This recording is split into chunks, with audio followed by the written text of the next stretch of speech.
Maintenant, ce soir, juste avant d'aborder ce grand âge de l'Église, j'espère simplement que notre Seigneur va répandre son esprit sur nous et qu'il va bénir à nouveau. Et nous ne pouvons seulement qu'en toucher les points principaux maintenant parce que, dans l'éventualité d'un grand événement, nous serions ici toute la semaine. Et hier soir, nous avons passé des moments si glorieux. Eh bien, maintenant, juste avant de lire les Écritures, pourrions-nous simplement changer de posture pendant quelques instants et nous lever pour un mot de prière? Notre bienveillant Père Céleste, nous venons dans le nom entièrement suffisant du Seigneur Jésus, sachant qu'un jour tu viendras. Et nous essayons de préparer le cœur des gens à recevoir cette grande révélation que tu es le Fils de Dieu vivant.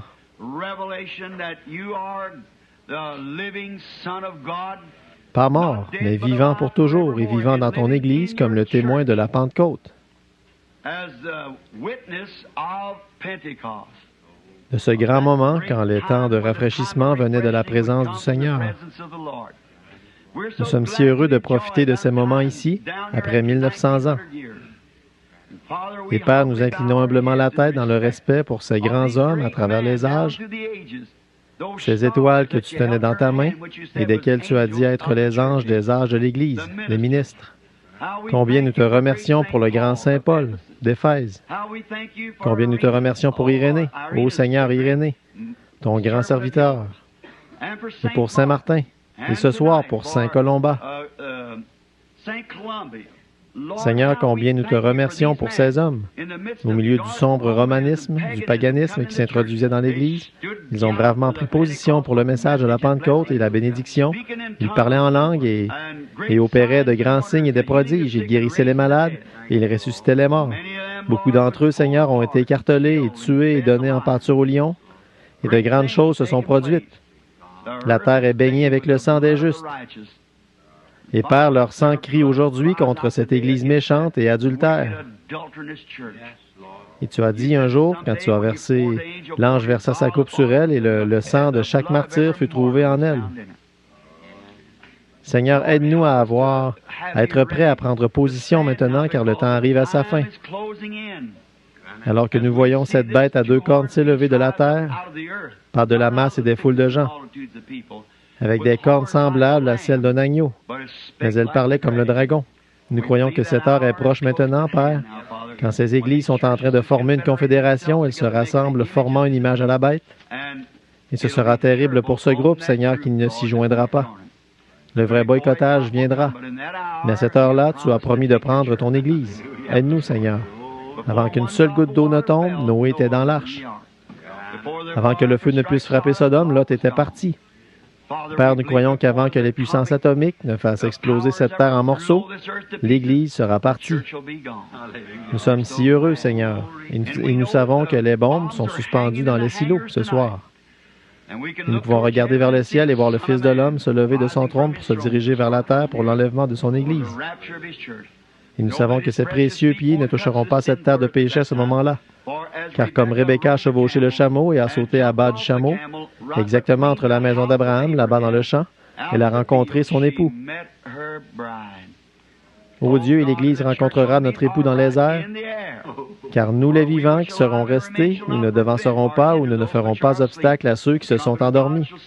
La trompette de Dieu sonnera, les morts en Christ ressusciteront premièrement et nous serons enlevés avec eux pour rencontrer le Seigneur dans le champ, dans les airs, et pour être toujours avec lui.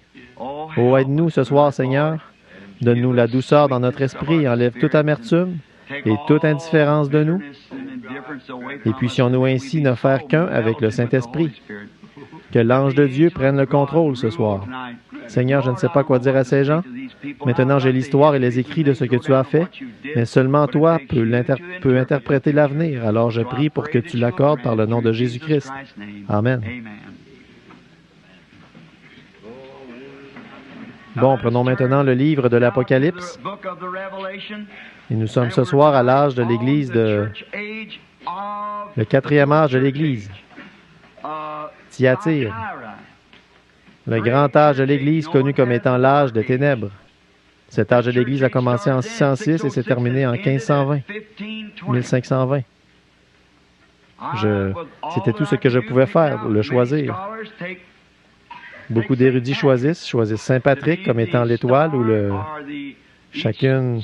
Les 7 étoiles étaient les 7 anges des 7 âges de l'Église. Nous savons que demain soir, hors de tout doute, Luther et puis Wesley, nous ne savons pas qui sera cette étoile de l'Église de Laodicée. Nous sommes dans l'âge maintenant, nous le sommes depuis 1906, au début de la Pentecôte. Mais il va s'élever un ange qui va réprimer tous les dogmes et qui va préparer l'Église à rentrer à la maison.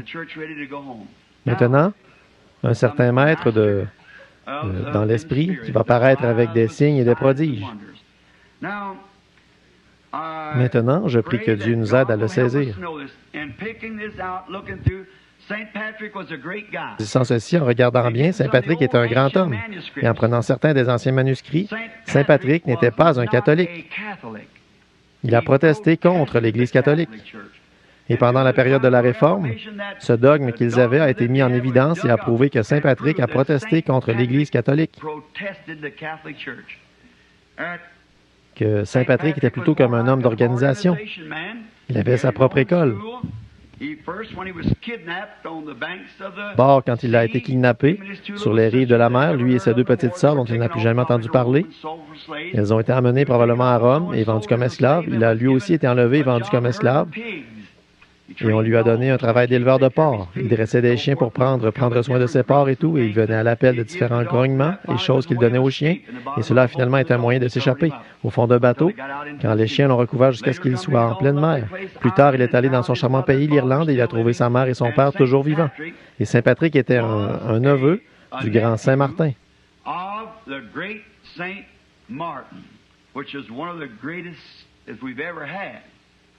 Lequel était l'un des plus grands que nous n'ayons jamais eu dans la lignée des hommes depuis Jésus-Christ. C'était Saint Martin, ses églises étaient toutes remplies du Saint-Esprit, tous parlaient en langue, ils avaient des signes et des prodiges et des miracles, toutes sortes de miracles se produisaient. Il a gardé la foi de la Pentecôte au milieu de cet âge de l'Église qui se mariait au catholicisme. Le paganisme et les Nicolaïtes se sont mariés ensemble, ils ont formé une organisation et ont formé les Nicolaïtes. Nous les appelons Nico, ce qui signifie conquérir. Conquérir ou renverser les laïcs et retirer le Saint-Esprit de l'Assemblée. Et seulement le prêtre est saint, seulement l'homme, voyez, et puis ils vivent comme ils le veulent, je suppose aussi longtemps que vous le confessez au prêtre. Puis nous avons vu hier soir qu'ils les ont établis, que Constantin a établi le premier évêque et qu'il leur a donné ses bâtiments, comme nous vous donnons les dates et tout ce que vous avez pris en note. Et puis ils avaient la grande fête du solstice là-bas, qui était le 21 décembre, le jour le plus court de l'année. Et ils ont alors introduit cette hérésie qu'il était le jour du soleil. Voyez, le jour de l'anniversaire du soleil, ils ont déplacé la naissance de Jésus-Christ d'avril au 25 décembre. Le 25 décembre, pendant ces 5 jours, c'était le moment où les Romains avaient leur grande célébration, le cirque, et tout. Et c'est à ce moment-là qu'ils avaient cette grande fête païenne. Ils ont placé cet homme là-haut comme un dieu lui-même. Ils l'ont habillé tout le reste. Ils avaient leur dieu au milieu d'eux. Et c'est là que les gens du post-millénium ont vu le jour, à ce moment-là. Parce qu'ils pensaient que l'Église était dans le millénium à ce moment-là. Voyez, parce qu'ils étaient riches, ils n'avaient besoin de rien. L'État et l'Église ensemble. Le millénium est commencé, est encore un enseignement catholique jusqu'à ce jour. Voyez? Or, le millénium est commencé car nous savons que ça, c'est faux. Le millénium, la seconde venue de Christ, amène le millénium. C'est exact. La terre gémit, soupire. La terre gémit, soupire après ce jour de délivrance quand notre Seigneur reviendra sur la terre. Maintenant, ce grand saint ici était Colomba. C'était un grand homme de Dieu. Maintenant, j'ai son histoire en partie notée ici. D'abord, le 4e âge de l'Église, Thyatire, cela signifie être relâché, lâche ou confus. Voyez, c'était simplement un temps illégitime de 606 à 1500. L'étoile était Colomba, d'Irlande et d'Écosse, qui était le neveu de Saint Martin.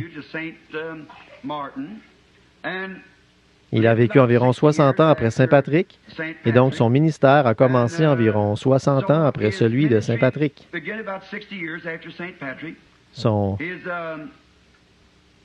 Il n'a jamais accepté la doctrine romaine. C'était un grand homme de foi. Il a rejeté l'enseignement romain. Il n'est jamais allé à Rome et il a rejeté cela complètement. c'est que je n'ai pas vu nulle part où ils l'auraient canonisé, comme ils ont fait pour Saint Martin et les autres. Ils n'ont pas canonisé ni lui et ni Irénée, parce qu'ils étaient encore dans cette Église qui avait des signes et des prodiges de la Pentecôte, mais ils croyaient. Il n'a jamais intégré l'enseignement romain dans leurs enseignements.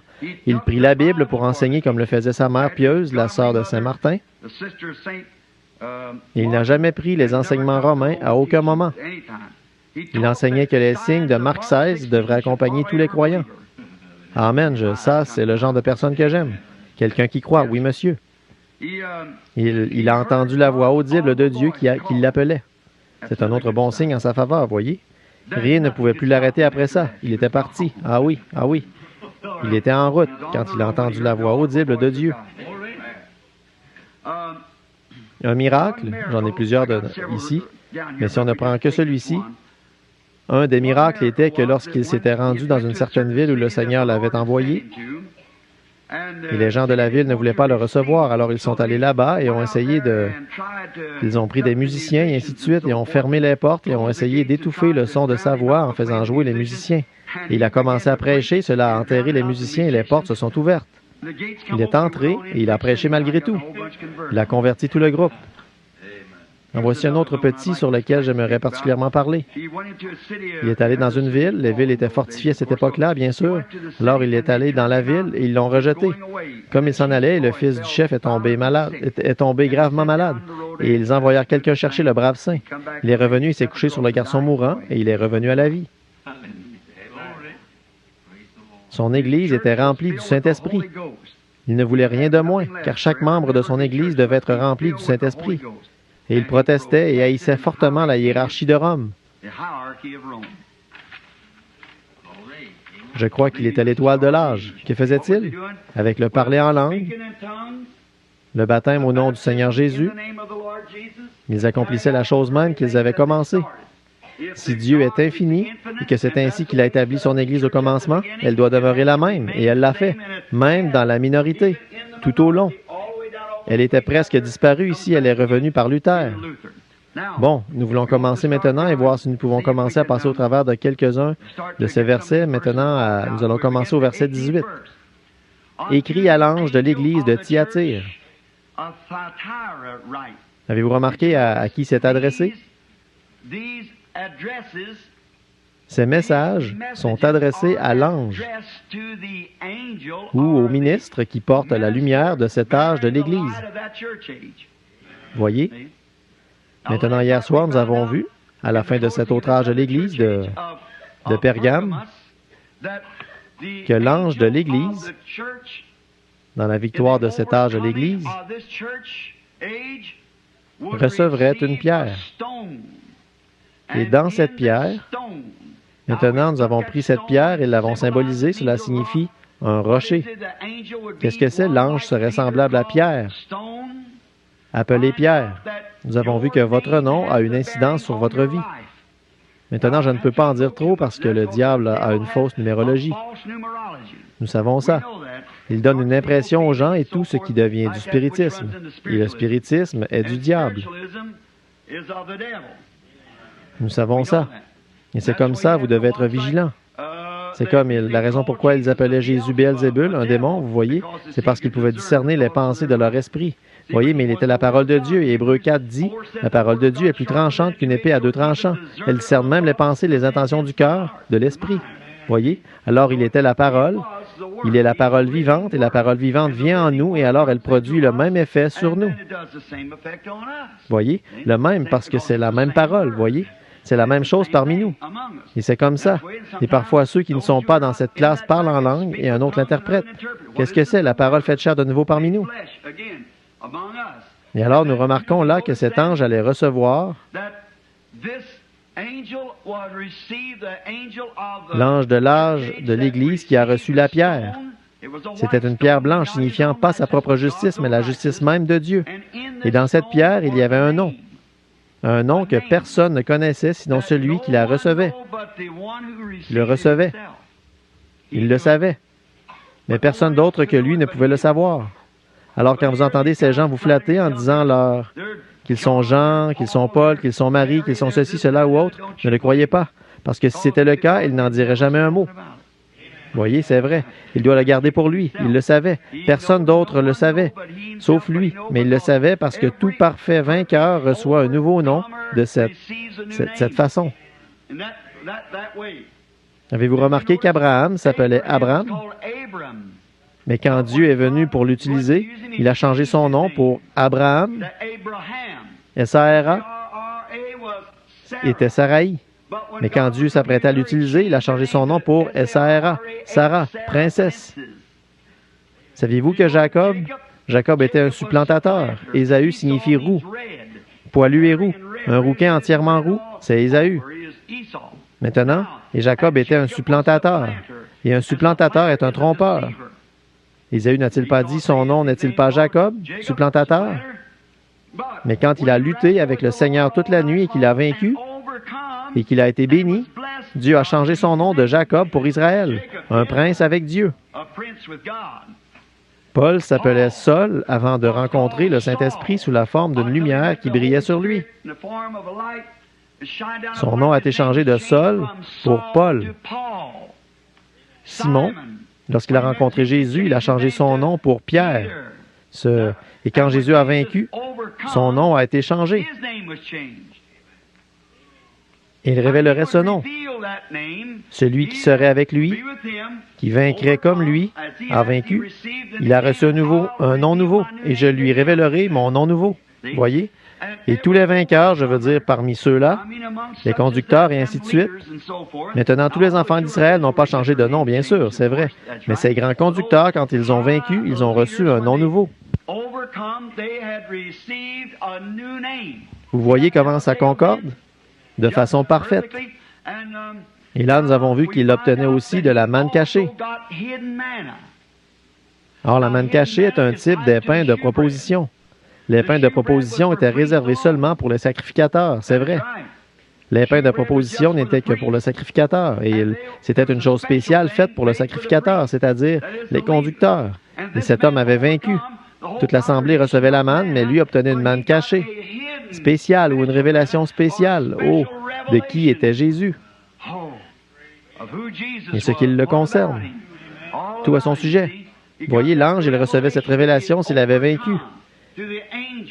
Tiens ferme, car celui qui il avait vaincu s'était adressé à l'ange de l'Église. Voyez? Maintenant, nous découvrons donc, ce soir, nous commençons, écrit à l'ange de l'Église de Thyatire. Voici ce que dit le Fils de Dieu, celui qui a les yeux comme des flammes de feu et dont les pieds semblables à l'airain ardent. Or, quand nous l'avons vu dans le premier, l'âge d'Éphèse, ou au tout début de l'Apocalypse, nous l'avons vu dans sa personne septuple glorifiée.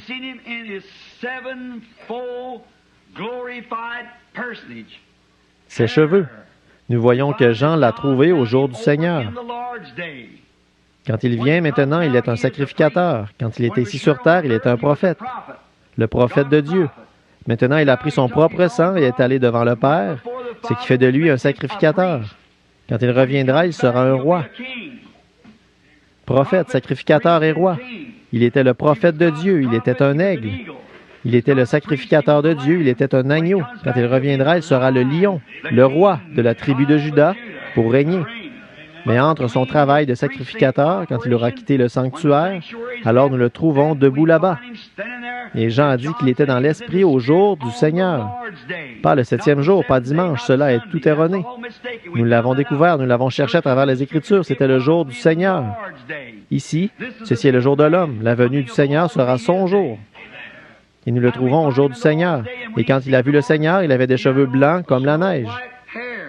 Et nous savons que cela représente un juge. Autre chose, il n'était pas sacrificateur à ce moment-là, car le sacrificateur était saint au niveau de la taille, ce qui représente le service. Et lui était saint au niveau de la poitrine, en haut ici, ce qui veut dire qu'il était un juge. Amen. Et nous l'avons vu marcher au milieu des 7 chandeliers d'or.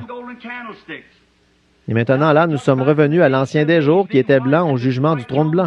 Quand Daniel l'a vu, il s'avança vers l'Ancien des jours, dont les cheveux étaient blancs comme la neige. Maintenant, blanc. Les vieux juges anglais, dans les années passées, autrefois, lorsqu'ils allaient au tribunal, ils portaient une grosse perruque blanche comme la neige parce qu'ils étaient juges. Et Jean l'a vu au jour du Seigneur lorsqu'il était un juge.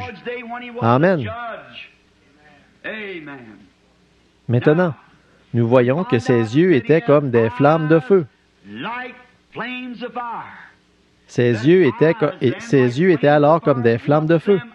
Une fois, ses yeux ont été remplis de larmes humaines. Il pouvait se tenir là et pleurer un homme mort tout en sachant que dans les 5 prochaines minutes, il allait vivre de nouveau. Mais c'était simplement de la sympathie humaine. Mais derrière cela, il y avait une telle puissance qu'il pouvait regarder dans la vie d'un homme et lui dire qui il était et tout à son sujet. Parce que cela venait maintenant dans ce reflet comme le feu. Des yeux qui peuvent parcourir la terre et voir tout ce qui s'y passe. Où vous tiendrez-vous au jour du jugement? Vos péchés seront mis à nu devant lui. Et si vous remarquez, de sa bouche sortait une épée à 2 tranchants, et nous avons vu que c'était la parole. Nous avons vu que ses pieds étaient de l'airain ardent et tout, ce qui signifiait son fondement.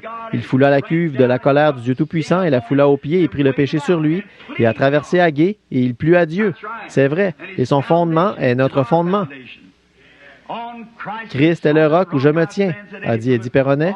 Tout le reste est sable mouvant. C'est vrai. Maintenant, nous voyons ici que chaque fois qu'il rencontre un âge de l'Église, il s'adresse à celui-ci avec l'un des noms de sa divinité. Maintenant, nous découvrons là-bas que la première de toutes les révélations est la divinité suprême de Jésus-Christ. Je suis celui qui était, qui est et qui vient. Je suis le premier et le dernier, le Dieu Tout-Puissant. Voyez, la première révélation, Jean s'est retourné pour voir la voix qui lui parlait. La première chose, il s'est adressé à lui. Tout roi, lorsqu'on s'adresse à lui, il dit qui il est. Toute personne. Je suis un tel qui vous parle. Vous ne me connaissez pas. Je suis William Branham, je suis John Doe, qui que vous soyez. Il a dit, je suis le premier et le dernier, celui qui était vivant et qui est mort, et qui est vivant au siècle des siècles. Oh là là, la divinité. Ici, nous le voyons dans sa septuple personne de son état glorifié. Dans chaque âge de l'Église, il les approche dans une de ses divinités, un de ses différents états glorifiés. Maintenant, ce soir, il vient avec une flamme de feu. Il regarde la Odyssée, ou plutôt Thyatire.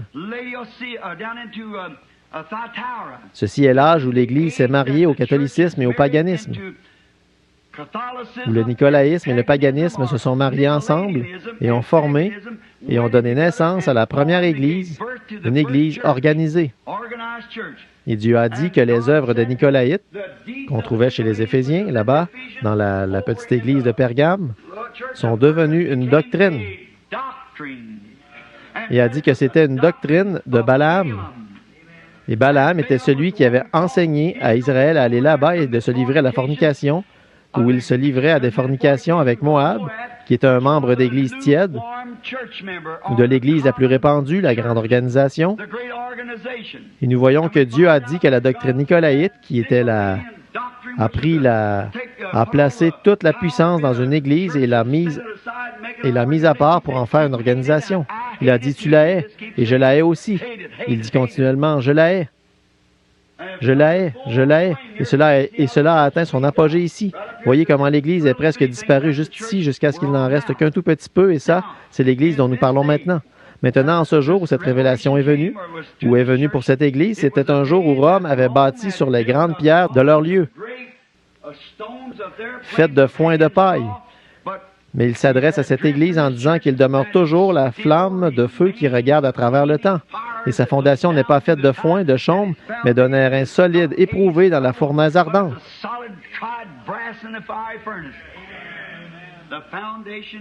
La fondation est solide. J'aime ça. Nous savons où nous nous tenons. Très bien. Je connais tes œuvres, ton amour, ta foi, ton fidèle service, ta foi, ta constance, et tes dernières œuvres plus nombreuses que les premières. Très bien. L'Église semble avoir été presque complètement retranchée, juste un peu amoindrie, et il s'était éloigné des grandes réunions spirituelles et s'appuyait plutôt sur les œuvres. Dieu ne veut pas que nous nous appuyions sur les œuvres. C'est un signe d'un organisme. On apporte un peu de bois à Mademoiselle Jones, et on va amener à un tel quelques vêtements à leurs enfants, et c'est très bien. Mais ne vous appuyez pas là-dessus, ne faites pas ça. Frères, ce sont de bonnes œuvres. Un bon citoyen honnête fera ça. Mais ce qu'il faut pour être chrétien, c'est l'expérience de la nouvelle naissance, le baptême du Saint-Esprit. Très bien. Amoindri. Ils ont eu recours aux œuvres au lieu de l'amour et de la foi. Cela de plus en plus, tout le temps, alors que ça continuait. Très bien. Je connais tes œuvres, je connais ta foi, je connais ta patience, et ainsi de suite. Mais maintenant, nous allons prendre le verset 20. Écoutez ceci. Mais ce que j'ai contre toi, c'est que tu laisses la femme Jézabel, qui se dit prophétesse, enseigner et séduire mes serviteurs, et qu'ils se livrent aux impudicités et qu'ils mangent des viandes sacrifiées aux idoles.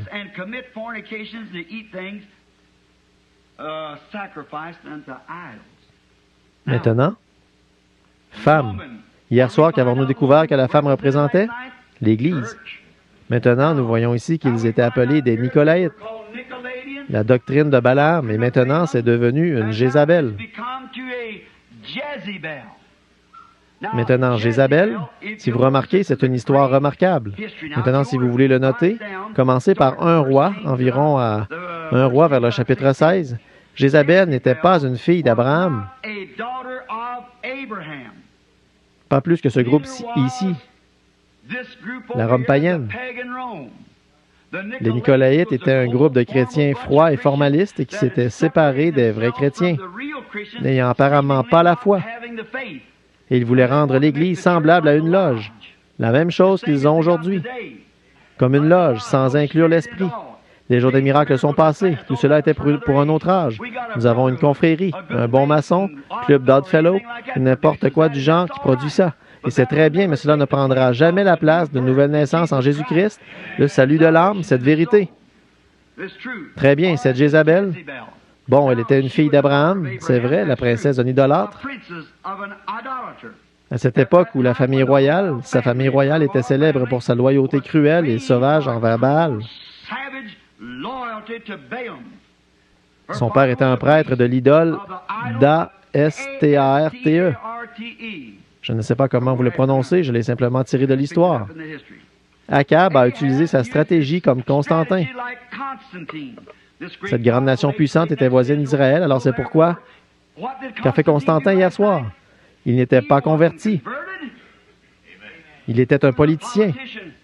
Qu'est-ce qu'il essayait de faire? Il a pris les chrétiens quand ils lui ont dit qu'ils allaient prier. Et là, souvenez-vous, nous parlons maintenant du nicolaïsme. Et il a dit que s'il priait et qu'il gagnait cette bataille, alors il deviendrait un chrétien. Il a eu un songe. Il a peint ses boucliers blancs ce soir-là en forme de croix. C'est là que les chevaliers de colon ont vu le jour, exactement à ce moment-là. C'est là qu'ils ont pris leur position. Mais il n'a jamais rien fait de chrétien. Sur l'une des églises nicolaïtes appelée Sainte-Sophie, il a mis une croix. Comme je l'ai dit hier soir, c'est la seule chose qu'il ait jamais faite qui pouvait laisser croire qu'il était pour l'Église. Pour autant que j'ai pu scruter des pages de l'histoire, et beaucoup d'autres érudits disent la même chose. Nous ne savons rien de sa conversion maintenant. Mais dans quoi s'est-il embarqué? La chose qu'il voulait faire, il avait vu la majeure partie de Rome, là. Or, regardez bien ça. Regardez cette stratégie. Et regardez comment la Bible le confirme. Dieu, des centaines et des centaines d'années avant que cela arrive. Et Constantin a utilisé la même stratégie. Dieu dit ici qu'Akab a utilisé. Maintenant, Constantin a vu qu'une grande partie de son peuple était ces Nicolaïtes, des chrétiens. Certains d'entre eux étaient appelés des hérétiques. Ça, ce sont ceux de la Pentecôte. C'étaient des hérétiques et des exaltés, et quoi encore? C'est là que se trouvaient vos vrais signes et prodiges. Mais l'Église naturelle se dirigeait alors vers l'organisation. Qu'est-ce qu'il a fait? Constantin a joué un jeu habile. Il est allé là-bas et a pris ses amis païens et ses amis chrétiens et a réuni les églises ensemble, mis en place a amené le paganisme dans le christianisme. Le christianisme et le paganisme se sont mariés dans l'église de Pergame. Maintenant, qu'est-ce qu'il a dit ici à ce sujet ce soir? La même chose qu'Akab a fait. Akab, pour affermir son royaume, a épousé Jézabel, cette idolâtre, pour affermir son royaume, pour donner plus de force à Israël. Et c'est ce que les églises essaient de faire. Vous voyez où ils essaient de faire une Bible qui va paraître l'année prochaine, en 1962? Que c'est une Bible qui va plaire aux Juifs, qui va plaire aux catholiques et qui va plaire aux protestants. Oh, frère, j'ai la coupure de journal. Je ne l'ai pas avec moi ce soir, mais vous m'avez quand même entendu la lire l'autre soir. Voilà, vous voyez? Oh, ces choses pour essayer d'augmenter en nombre. Ils prennent les choses saintes de Dieu et les éparpillent n'importe comment pour devenir plus nombreux et augmenter en nombre. C'est ce que l'Église a fait. Elle a accepté des gens sur la base d'une poignée de main et a obtenu des renégats et tout le reste, des gens non régénérés. Mais dans le véritable corps de Christ, qui n'est pas une organisation, mais le mystique, le corps mythique de Christ, vous ne pouvez y entrer que d'une seule manière, et c'est par le baptême du Saint-Esprit. C'est exact. Et les mêmes signes qui ont frappé ces apôtres ont frappé l'Église. C'est tout à fait exact. Maintenant, nous n'avons pas à faire de compromis et dire, eh bien, nous allons nous joindre aux assemblées, nous allons nous joindre aux unitaires, nous allons nous joindre à ceci, ou aux baptistes, ou aux méthodistes. Joignons-nous à Christ.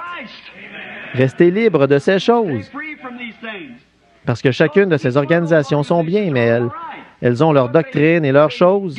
Et vous devez aller voir si le surveillant général vous permettra d'aller dans ce pays-là et y tenir une réunion.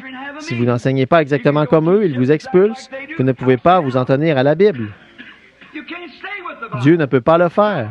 Il est ça. N'importe quel chrétien né de nouveau haïrait ça aussi.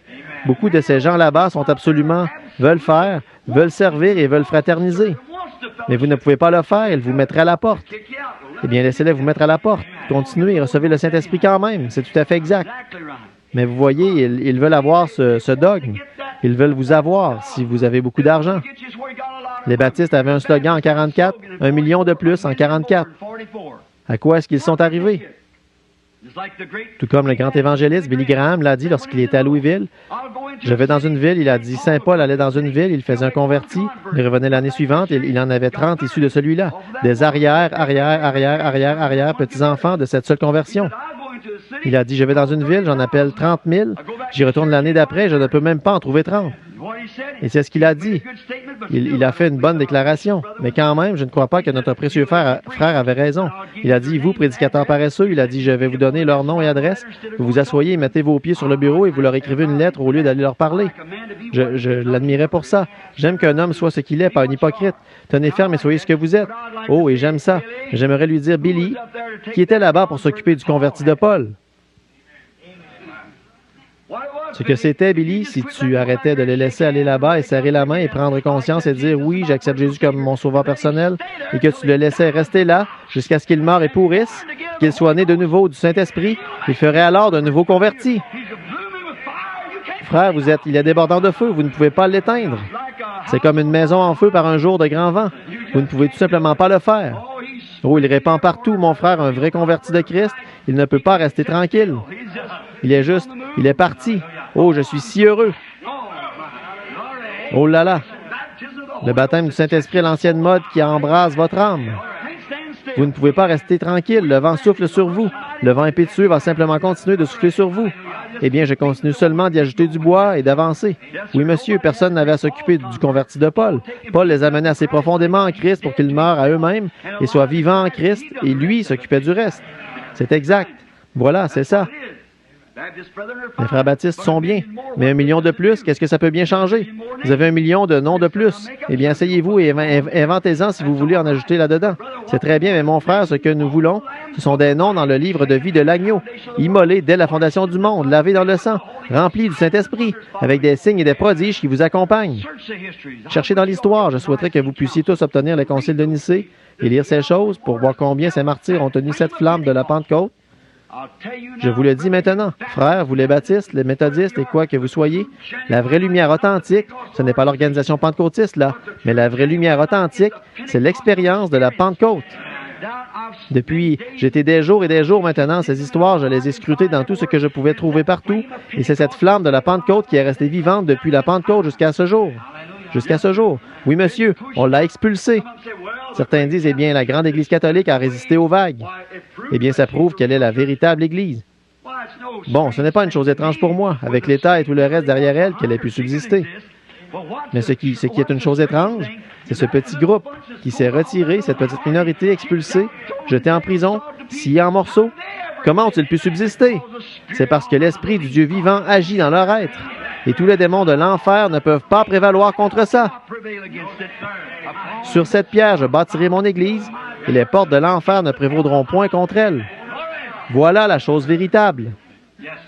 C'est ce qui donne le Saint-Esprit à ces prédicateurs méthodistes, et ainsi de suite, ici. Vous voyez, ça les fait se lever. Et cela vous fait quelque chose. Ça ne faillira jamais. Akab, cet hypocrite. Vous voyez, il va là-bas et dit, maintenant, si je pouvais seulement les rassembler là et avoir cette grande nation, et si j'épouse la fille de ce type là-bas, eh bien, nous serons amis. Qu'est-ce qu'il faisait? Il vendait son droit d'aînesse. Maintenant, quand cette Église protestante va revenir et s'unir à l'Église catholique, cela va produire la même chose que cela avait fait à cette époque-là. Akab vivait au jour où cela fait 3 fois. Il était dans l'expérience de minuit du voyage d'Israël, et ici, cela arrive à minuit de nouveau, et nous revenons à minuit de nouveau ici. 3 générations avant ceci sont passées ici, ici et ici. Maintenant, si vous remarquez, Akab a épousé Jézabel pour affermir son peuple. C'est exactement ce que Constantin a fait. Il a établi une très grande église et il a pris l'autel et il l'a fait de grands marbres revêtus, cet homme, le pape. Il l'a installé sur ça, un trône. Il était un Dieu vivant. Il pouvait leur parler et lui parler de leurs péchés. Et cela plaisait à cette vieille église tiède et ils se sont égarés. Bien sûr, c'est ça. Eh bien, mais cela n'a pas plu à cet homme qui était né de nouveau. Quand ils ont accepté cela et qu'ils ont ensuite introduit des cérémonies païennes où ils récitent des prières, qu'ont-ils fait? Ils ont enlevé Jupiter et ont mis Pierre. Ils ont enlevé Vénus et ont mis Marie. Et cela a amené le paganisme dans les rangs chrétiens. Et quand Akab a épousé Jézabel, il a fait exactement la même chose. Il a introduit l'idolâtrie en Israël. Et qu'a fait Jézabel? Elle a tué tous les prophètes sur qui elle pouvait mettre la main. Pas vrai? Les papes ont fait pareil. Tout vrai chrétien sur qui il pouvait mettre la main, il les tuait. Mais il y avait une étoile de cet âge-là, le vieil Élie. Oh oui, monsieur. Il n'avait pas peur de leur dire. Oui, monsieur. Il était l'étoile de Dieu pour cet âge-là. Il en est arrivé au point une fois, il a dit, Seigneur, il ne reste plus que moi. Dieu a dit, attends un instant, Élie. Oui, j'en ai 700 qui sont cachés un peu partout là-bas. Voyez, tu ne sais pas où ils sont. Ils sont là-bas chez les pharisiens, les sadducéens, les baptistes, les méthodistes et les presbytériens, mais je vais les faire sortir de là. Attends seulement, voyez, ils m'appartiennent là-bas. Ils sont à moi. Ils n'ont pas encore fléchi le genou devant Baal. Mais le vieil Élie était la voix de Dieu en ce jour-là. Il était certainement le type même de la voix de Dieu à la première venue de Christ. Et ce sera de nouveau le type de la voix à la seconde venue de Christ de nouveau, selon les Écritures. Donc, nous voyons que cette petite Jézabel, quand elle est arrivée là-bas, elle s'apprêtait à renverser tous les autels de Dieu et ériger ses propres autels. Et elle a fait que les Israélites se prosternent devant une idole. C'est exactement ce que Constantin a fait quand il a formé l'Église catholique. Il a introduit le paganisme dans l'Église chrétienne et a fait que les chrétiens se prosternent devant des idoles. C'est exactement l'âge des ténèbres de nouveau. L'âge des ténèbres d'Israël, l'âge des ténèbres de l'Église. Se prosterner devant des idoles. Et Élie était l'étoile de son époque. Et elle a amené tout Israël à adorer Baal, tout comme l'a fait l'Église catholique de Thyatire. Bon, je veux que vous remarquiez une autre chose frappante ici, c'est de là que j'ai tiré mon histoire. Jésus a dit qu'elle se disait prophétesse. Cette femme, Jézabel, qui se dit une prophétesse. Maintenant, vous voyez, l'Église catholique ne permet pas à ses fidèles de lire la Bible parce qu'ils disent que le prêtre est le seul qui peut divinement interpréter cette parole. Eh bien, c'est la vraie interprétation d'un prophète. Un prophète a l'interprétation divine de la parole de Dieu. C'est tout à fait exact.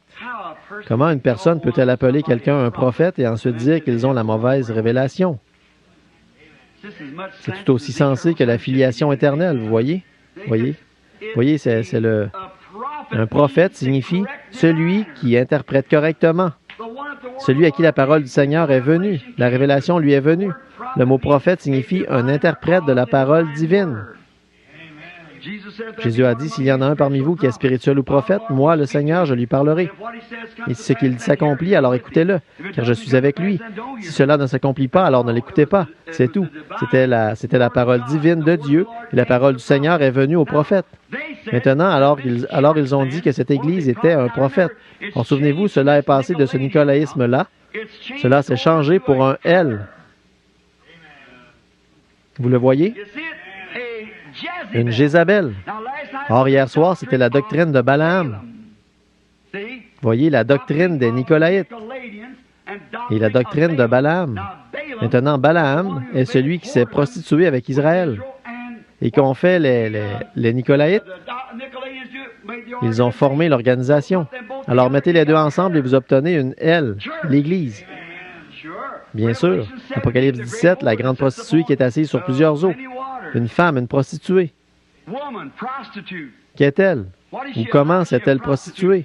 Elle se livre à des fornications spirituelles en interprétant mal la parole aux gens. Éloignez-vous de ce fanatisme.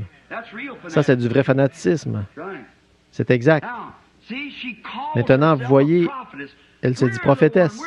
Nous sommes les véritables, nous sommes le concile, nous sommes de nouveau le concile de Laodicée, le concile des hommes. Et nous avons décidé ceci et cela et ainsi. Alors écoutez-nous. Mais ce petit prêtre ici qui m'a interrogé au sujet d'Elizabeth Fraser, de la petite Fraser, il a dit, le cardinal veut savoir si ou l'évêque, si vous avez baptisé cette fille du nom de Fraser. Il a dit, elle veut être catholique. J'ai dit, oui, je comprends ça. Il a dit, l'avez-vous baptisé? J'ai dit, oui, monsieur. Il a dit, comment l'avez-vous baptisé? J'ai dit, du baptême chrétien. Oui. Il a dit, eh bien, que voulez-vous dire par là? J'ai dit, du baptême chrétien de la façon que la Bible dit de le faire. Il n'y a qu'une seule façon de baptiser du baptême chrétien. Chaque personne dans la Bible a été immergée dans l'eau au nom de Jésus-Christ. Il a pris des notes, il a commencé à écrire comme ça. Il a dit, vous savez, l'Église catholique baptisait comme ça. J'ai dit, quand? J'ai dit, j'ai ici toute l'histoire ancienne que j'ai pu trouver de Londres et de partout ailleurs, afin que je puisse étudier cette heure qui va bientôt arriver ou quelque chose qui va se produire. J'ai dit, je veux savoir où. J'irai. Il a dit, il a dit dans la Bible. J'ai dit, dites-vous que... Il a dit, Jésus a organisé l'Église catholique. J'ai dit, est-ce que Pierre était le premier pape alors? Il a dit, très certainement. J'ai dit, je pensais que l'Église était infaillible et qu'elle ne changeait pas, et que toutes les messes étaient dites en latin pour qu'elle ne change pas. Il a dit, c'est vrai. J'ai dit, eh bien, vous avez certainement fait quelques changements depuis ce temps-là. J'ai dit, si cette Bible est un livre catholique, alors je suis un catholique à l'ancienne mode. Voyez, c'est vrai. J'ai dit, je suis un catholique à l'ancienne mode. Alors, j'ai dit, cela certainement... Il a dit, eh bien, vous voyez, la Bible n'est que l'histoire de l'Église catholique. Il a dit, Dieu est dans son Église. J'ai dit, Dieu est dans sa parole, c'est vrai. Que ma parole soit reconnue pour vraie et toute parole d'homme pour mensonge. Et ici, dans ce livre de l'Apocalypse, c'est le seul livre, je vais le répéter, sur lequel Jésus a mis son approbation. Et la première chose qu'il a faite a été de révéler sa divinité. Et il le fait complètement. Et il a dit, quiconque en retranchera quoi que ce soit ou y ajoutera quoi que ce soit, celui-là, sa part sera retranchée du livre de vie. Béni soit celui qui lit ou celui qui entend, et maudit est celui qui y ajoutera une seule chose ou en retranchera quoi que ce soit. Voilà donc, vous voyez où est la partie dangereuse, alors n'ajoutez jamais rien à cela. Laissez-la simplement telle qu'elle est et continuez simplement à avancer. L'Esprit va vous la révéler si vous restez simplement humble, demandez-lui. Voyez, c'est vrai. Donc, ce n'est pas compliqué. Jésus a remercié le Père en disant, « Je te remercie, Père, de ce que tu as caché ces choses aux yeux des rabbins, des évêques, des cardinaux, des surveillants généraux et de ce que tu les as révélés aux enfants, lesquels sont disposés à apprendre. » Voyez, voilà ce que vous voulez. C'est une révélation de Dieu qui ne peut seulement venir que comme il l'a dit là. Qui dit-on que je suis? Il a dit, « Tu es le Christ, le Fils du Dieu vivant. » Il a dit, Simon, tu n'as jamais appris cela dans un séminaire, voyez? Personne ne t'a jamais dit cela. C'est venu, c'était une révélation du ciel. Et sur cette pierre, je bâtirai mon église et les portes du séjour des morts ne prévaudront point contre elle. C'est exactement la même révélation qu'Abel a reçue au commencement. C'est la révélation, ça l'était alors. C'est encore la révélation, ce sera toujours la révélation. C'est vrai. Bon, nous voyons ici qu'elle était une femme, là, et qu'une femme représente une église, pas vrai? Christ vient pour une quoi? Une épouse, une femme, vierge pure. Et la vieille femme ici, elle déclarait être l'Église de Dieu. Mais ce qu'elle était parée de richesses et de perles, et tout. Et elle tenait une coupe de la souillure des abominations de ses fornications, dont elle avait rendu tous les rois de la terre ivres de ce vin. Pas vrai? Maintenant, nous voyons ici qu'elle est appelée Jézabel. Et Jézabel, le mal que Jézabel a fait dès qu'elle a eu de l'emprise parmi ses Israélites, elle les a mis à mort et a fait tout ce qu'elle pouvait. Et elle a construit ses propres autels. Pas vrai? C'est exactement ce que l'Église catholique a fait. C'est exactement ça. Mais maintenant, lisons juste un peu plus loin. Ceci va vous surprendre. Parfois, quand on devient rachitique, on mange un peu plus. Se dit prophétesse. Maintenant, si elle dit « Je suis la seule interprète de la parole » et enseigne et séduire mes serviteurs pour qu'ils se livrent à l'impudicité et mangent des viandes sacrifiées aux idoles. Ce frère qui a demandé au sujet du serpent, au sujet de manger le fruit dans le jardin d'Éden, vous voyez ce que c'est, n'est-ce pas? Quand il a dit « mange », ici, ce que c'était spirituellement, vous voyez, et je lui ai donné du temps afin qu'elle se repentît. Elle ne veut pas se repentir de son impudicité. Voici, je vais la jeter sur un lit. Quelle sorte de lit? De mondanité. C'est exactement ce qu'elle est aujourd'hui. Et envoyer une grande tribulation à ceux qui commettent adultère avec elle, à moins qu'ils ne se repentent de leurs œuvres. C'est de passer par la grande tribulation. Il ferait mourir de mort ses enfants. Oh! C'est quoi? Cette vieille femme avait des enfants. Maintenant, Apocalypse 17. Combien d'entre vous, vous étiez tous ici hier soir, je pense? Très bien, Apocalypse 17, cette vieille prostituée. L'Église catholique est appelée une prostituée, et elle était une mère de prostituées. Ça ne pouvait pas être des garçons, c'était des églises. Maintenant, d'où vient l'Église luthérienne? D'où viennent-elles toutes? D'où vient chaque organisation? Où est le commencement de tout cela? La Odyssée? Les Nicolaïtes ont finalement formé cela. C'est exactement la même chose de nouveau. Vous n'y pouvez rien, frère. Oh, Élie s'est opposé à la chose à son époque. Jean s'y est opposé à son époque. Oui, monsieur, ne prétendez pas dire en vous-même. Nous avons Abraham pour père. Quand je vous déclare que de ces pierres-ci, Dieu peut susciter des enfants à Abraham, voyez, on ne peut simplement rien y faire. Maintenant, elle avait des enfants. Est-ce que la véritable Jézabel avait des enfants? Oui, monsieur. Écoutez, je ferai mourir de mort ses enfants. Quoi? L'Église catholique, ses enfants sont la dénomination protestante. Voyez, c'est exactement ça parce qu'ils font la même chose. Baptisés en elle par leur étrange baptême, baptême non scripturaire, une poignée de main au lieu du Saint-Esprit, Père, Fils et Saint-Esprit au lieu de Jésus-Christ, ils font simplement tout ce qui est contraire à la Bible. Encore, et elles entrent directement là-dedans. Sa fille s'appelait Athalie, A-T-H-A-L-I-E. Elle, Jézabel, a fait en sorte qu'Athalie épouse Joram, le fils du roi de Juda, et bientôt les autels de Baal furent érigés à Jérusalem.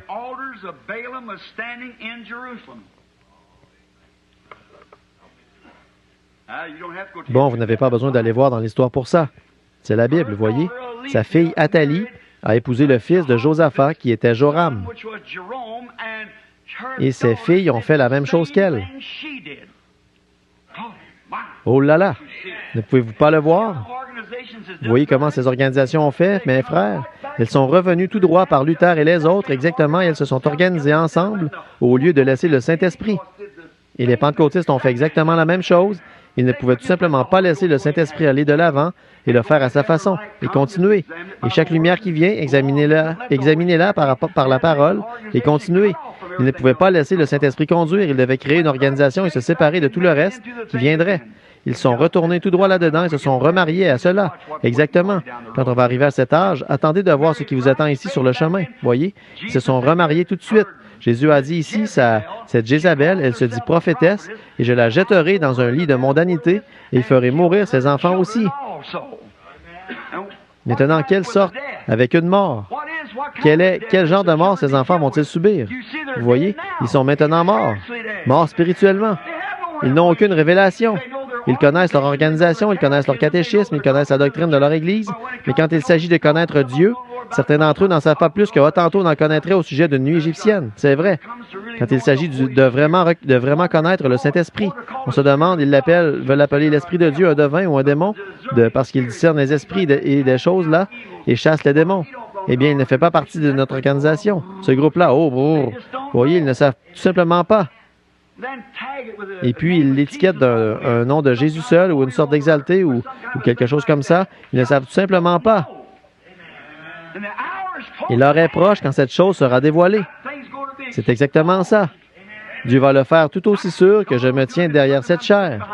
Parce qu'il va faire sortir ses enfants tout aussi sûr que je me tiens ici. Dieu dans le ciel, c'est cela. Si vous croyez que je suis un prophète du Seigneur, un serviteur du Seigneur, écoutez-moi. L'heure est proche. Oui, monsieur. Ces enfants seront tués d'une mort spirituelle. Regarde-les, froids et formalistes. Regardez-le. Regardez-nous. Nous n'avons pas besoin de parler des baptistes et des presbytériens. Nous savons qu'ils sont morts depuis des années. Quoi? Quand Luther a eu son réveil, la justification, s'il avait continué, ce grand mouvement pentecôtiste actuel aurait été l'Église luthérienne. La lumière serait venue par la sanctification. Si Wesley avait continué, Luther ne pouvait pas suivre ça. Non, monsieur, ils étaient déjà luthériens. Donc Wesley est arrivé. Après la mort de Wesley, que s'est-il alors passé? Ils ont organisé cela et ont formé l'Église méthodiste primitive. Toutes sortes de méthodistes, voyez. Et quand il y a eu un grand réveil, mais quand ils ont mis en place l'organisation, que s'est-il passé quand la Pentecôte est arrivée? Avec le parler en langue, avec la restauration des dons, ils ne pouvaient plus avancer. Ils les appelaient des démons. Alors qu'est-ce que la Pentecôte a fait? La même chose qu'eux. Et où en sont-ils? Tout ce qu'il y a de plus mort. Oui, monsieur, c'est exact. Je jetterai ces enfants dans un lit de mort et je les tuerai. Eh bien, laissez-moi lire ça pour que vous puissiez voir ici. Je crois que c'était le verset 22. Voici, je vais la jeter sur un lit et envoyer une grande tribulation à ceux qui commettent adultère avec elle. La grande tribulation. C'est là-dedans qu'elles vont passer. Alors, rappelez-vous, laissez-moi m'arrêter ici un instant. Cette grande tribulation, ceux qui seront jetés, ce sont ces gens qui sont les vierges endormies, qui n'avaient pas d'huile dans leur lampe. Pourtant, ils faisaient partie d'une organisation, des gens bien, qui allaient à l'église et tout. Ils sont venus pour l'huile, mais il était alors trop tard. Voyez, la jeter dans la grande tribulation, elle passera par là. L'Église catholique y va. Tous ses enfants y vont avec elle dans la grande tribulation, à moins qu'ils ne se repentent de leurs œuvres. Pas les enfants qui sont là-dedans, mais l'Église elle-même, ce sont des enfants. C'est l'organisation. Pas les gens qui sont là-dedans, comme les pauvres catholiques, les baptistes, les presbytériens ou les pentecôtistes. Ils me font pitié. Seulement, êtes-vous chrétien? Eh bien, je suis presbytérien. Oh! Ça n'a pas plus rapport avec ça que de dire qu'un cochon avec une selle d'Amazon est un cheval de course. Alors que pourriez-vous faire de plus? Eh bien, rien du tout. Je ne dis pas ça pour plaisanter. Ce n'est pas un endroit pour plaisanter. Ceci est l'Évangile, voyez. Je voulais simplement vous en donner une image, voyez. Mais c'est vrai. Voyez, ils n'ont rien à voir avec cela. Je suis pentecôtiste. Cela n'a rien à voir avec ça. Vous pourriez faire partie de 47 de leurs organisations, mais êtes-vous un enfant de Dieu né de nouveau? Vraiment? Aimez-vous tout le monde de tout votre cœur, de toute votre âme, et aimez-vous Dieu? Et vous êtes tous les jours, peu importe ce que quiconque vous fait, si vous rouspétez et dites « comme une scie circulaire, cela montre simplement que le Saint-Esprit est parti, si vous l'avez déjà eu. Regardez, à moins qu'elle ne se repente de ses œuvres, je ferai mourir de mort ses enfants, ceux de Jézabel. Maintenant, qu'a fait Jézabel? Elle a fait que sa fille se marie dans l'autre clan de Judas, là-bas en Judas. Maintenant, observez l'application spirituelle. Je peux peut-être le dessiner ici. Observez très attentivement, maintenant.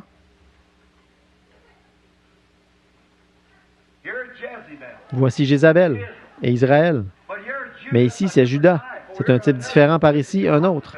C'est celui de Josaphat par ici. Très bien. Or ici, c'était Akab. Maintenant, voici Jézabel, juste ici.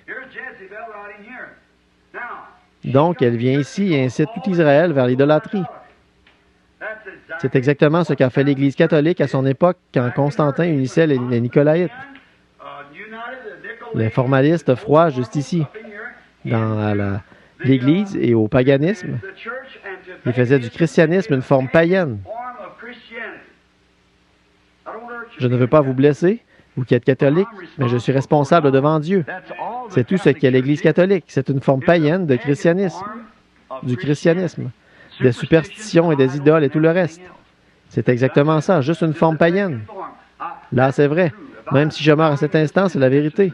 Et les protestants sont exactement dans la même chose, juste dans une autre catégorie. Maintenant, regardez ce que Jézabel a fait.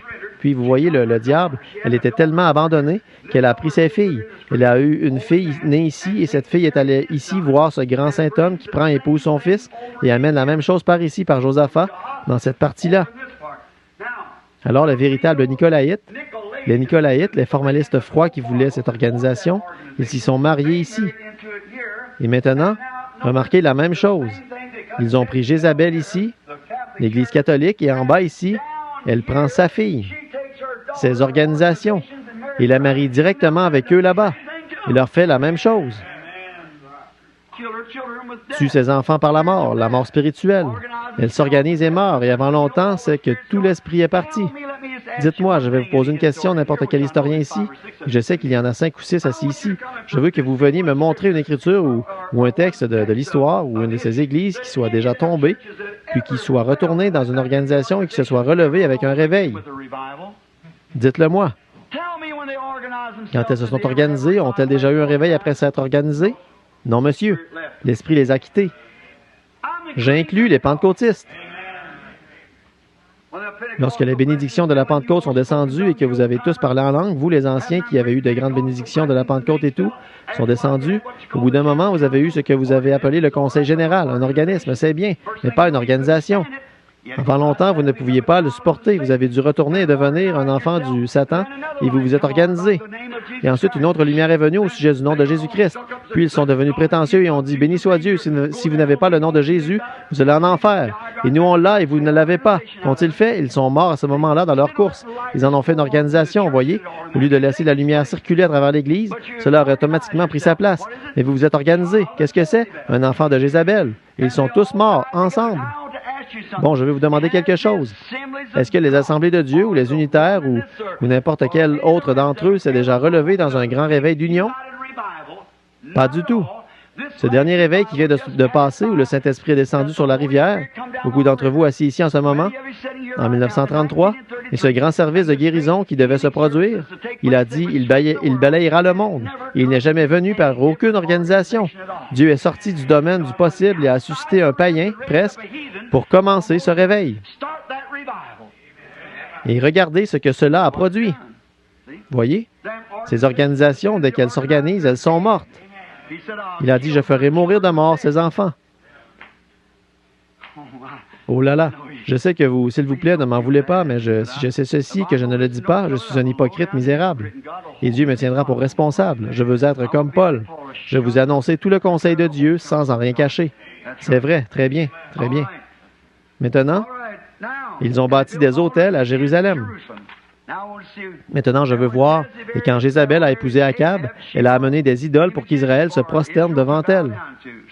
Tout comme la doctrine nicolaïte en se mariant au paganisme, elle a enlevé Jupiter pour mettre Pierre, puis Vénus pour Marie, et comme le dit la Bible, elle fit pécher tout Israël. De même que l'Église catholique a fait en sorte que toutes les filles épousent une organisation, et tout cela est péché. Comme Jézabel l'a fait pour sa fille. Très bien. Et en faisant ceci, quand la hiérarchie a été établie,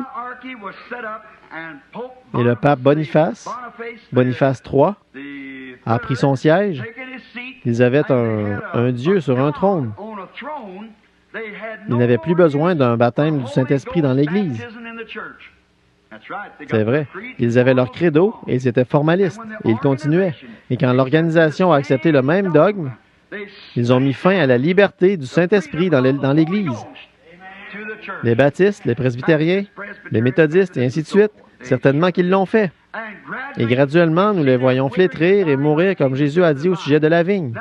Maintenant, tout le Saint-Esprit dans les signes et les prodiges était considéré comme chose du passé. Ils étaient devenus riches, comme elle l'était devenue. Donc, elle a amené le monde entier à pécher parce qu'elle est allée dans toutes les nations, elle et ses filles. C'est exact. Maintenant, observez-le l'appeler dans un autre âge de l'Église. Là. Observez comment il l'appelle. Observez-le plaider ici à la fin et faire sortir son reste à cause des élus.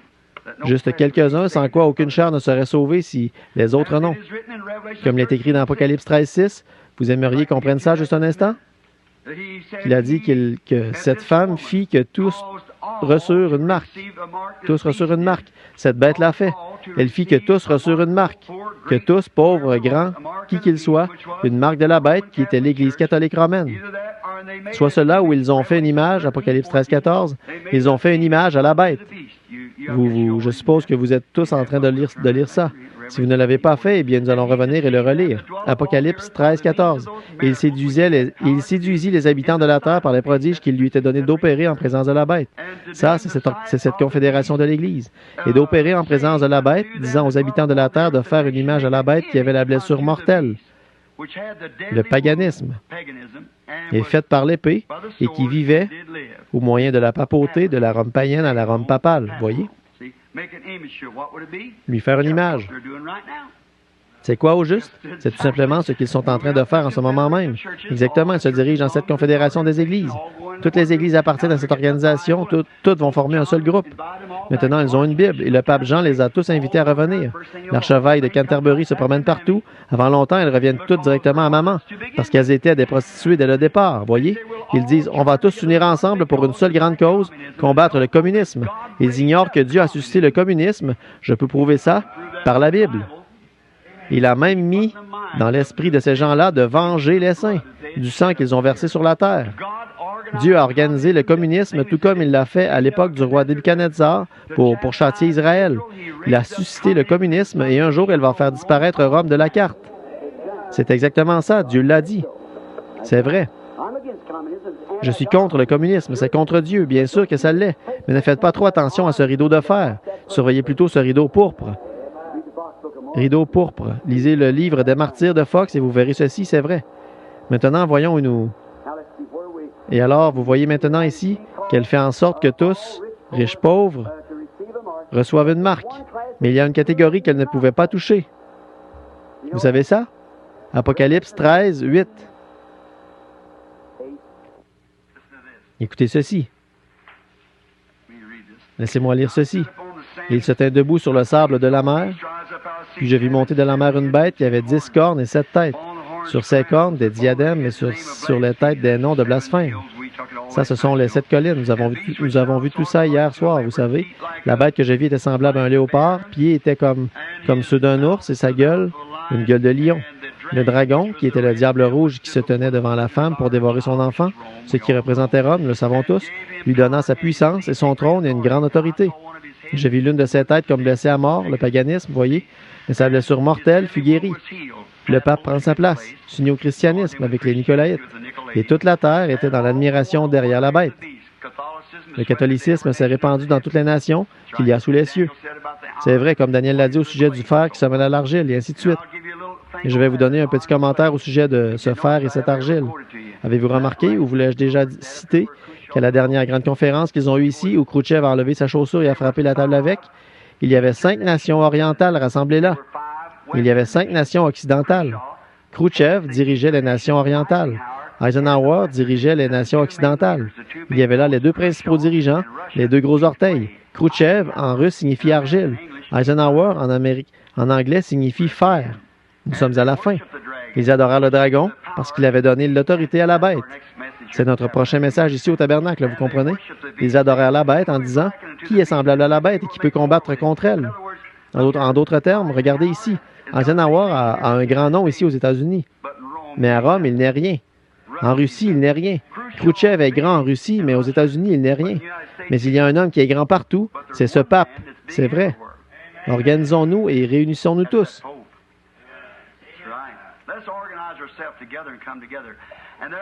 Il lui fut donné une bouche pour proférer des paroles arrogantes, blasphèmes.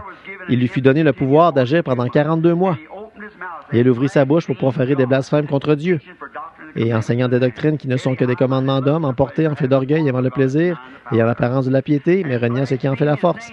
Ils ont blasphémé son nom. Ils ont pris Père, Fils et Saint-Esprit au lieu du Seigneur Jésus-Christ, voyez, et son tabernacle et ceux qui habitaient dans le ciel. Il lui fut donné de faire la guerre contre les saints. Voilà la persécution qui s'élève et de les vaincre. Et il lui fut donné autorité sur toutes les tribus, langues et toutes nations. Et tous les habitants de la terre l'adoreront, ceux dont le nom n'a pas été écrit dès la fondation du monde dans le livre de vie de l'agneau qui a été immolé.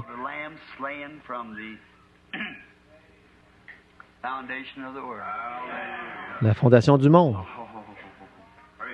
Oh, la fondation du monde. Nos noms, s'ils ont déjà été dans le livre, ils y ont été mis à ce moment-là. Jésus a dit, « Nul ne peut venir à moi si mon Père ne l'attire premièrement. Et tous ceux que le Père m'a donnés viendront à moi. »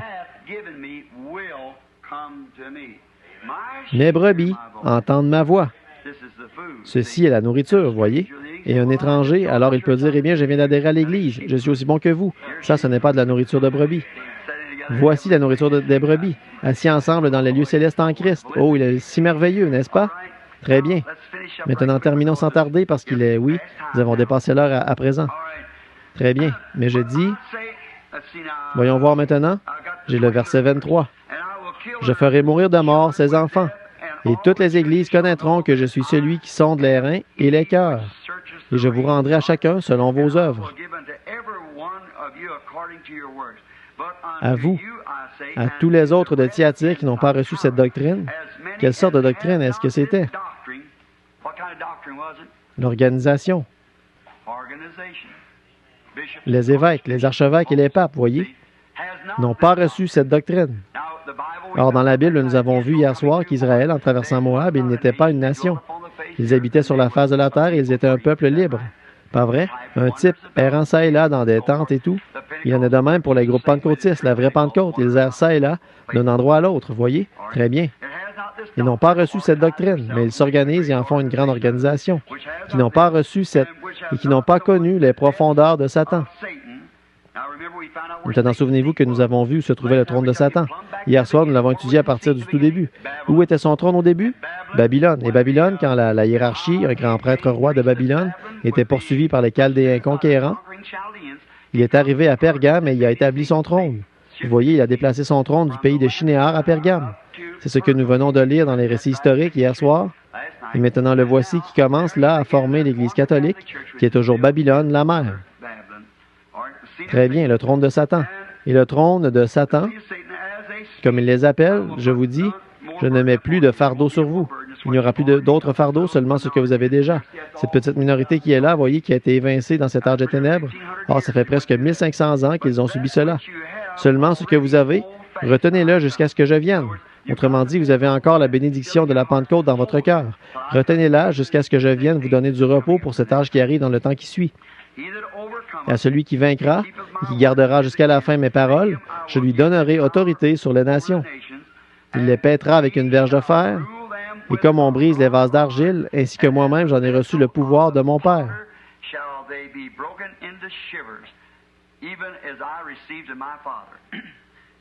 Vous voyez cette Église? Qu'est-ce que ce sera quand cette Église de l'âge des ténèbres se lèvera et se tiendra au jugement pour juger cette bande de païens de cette époque-là? Ils vont se faire renverser. Ces pieds d'airain fouleront tout cela au passage, je vous le dis. Il les brisera comme des vases d'argile, que la Bible dit. Et je lui donnerai l'étoile du matin. Vous savez ce que c'est, n'est-ce pas? Christ est l'étoile du matin. Très bien. Que celui qui a des oreilles entende ce que l'Esprit dit aux églises. Oh là là! N'êtes-vous pas heureux? Il se fait un peu tard. J'en ai d'autres, j'y reviendrai peut-être demain soir sur le sujet des 2000 ans là-bas. Mais il est le lys de la vallée, l'étoile du matin. Il est tout ce que mon cœur peut désirer.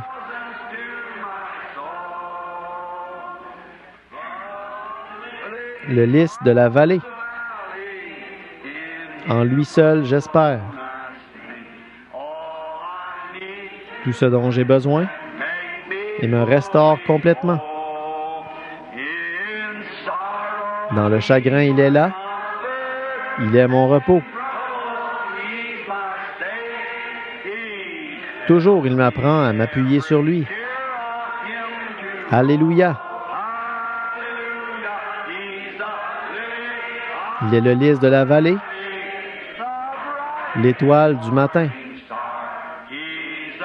Il est tout ce que mon cœur peut désirer. L'aimez-vous? Oh, j'aime juste. Je l'aime. Maintenant, adorons-le, là. Et après toutes ces paroles tranchantes et ce message, parce qu'il m'a aimé le premier.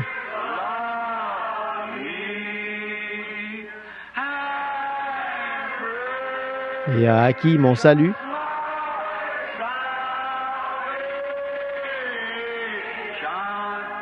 Sur le bois du calvaire.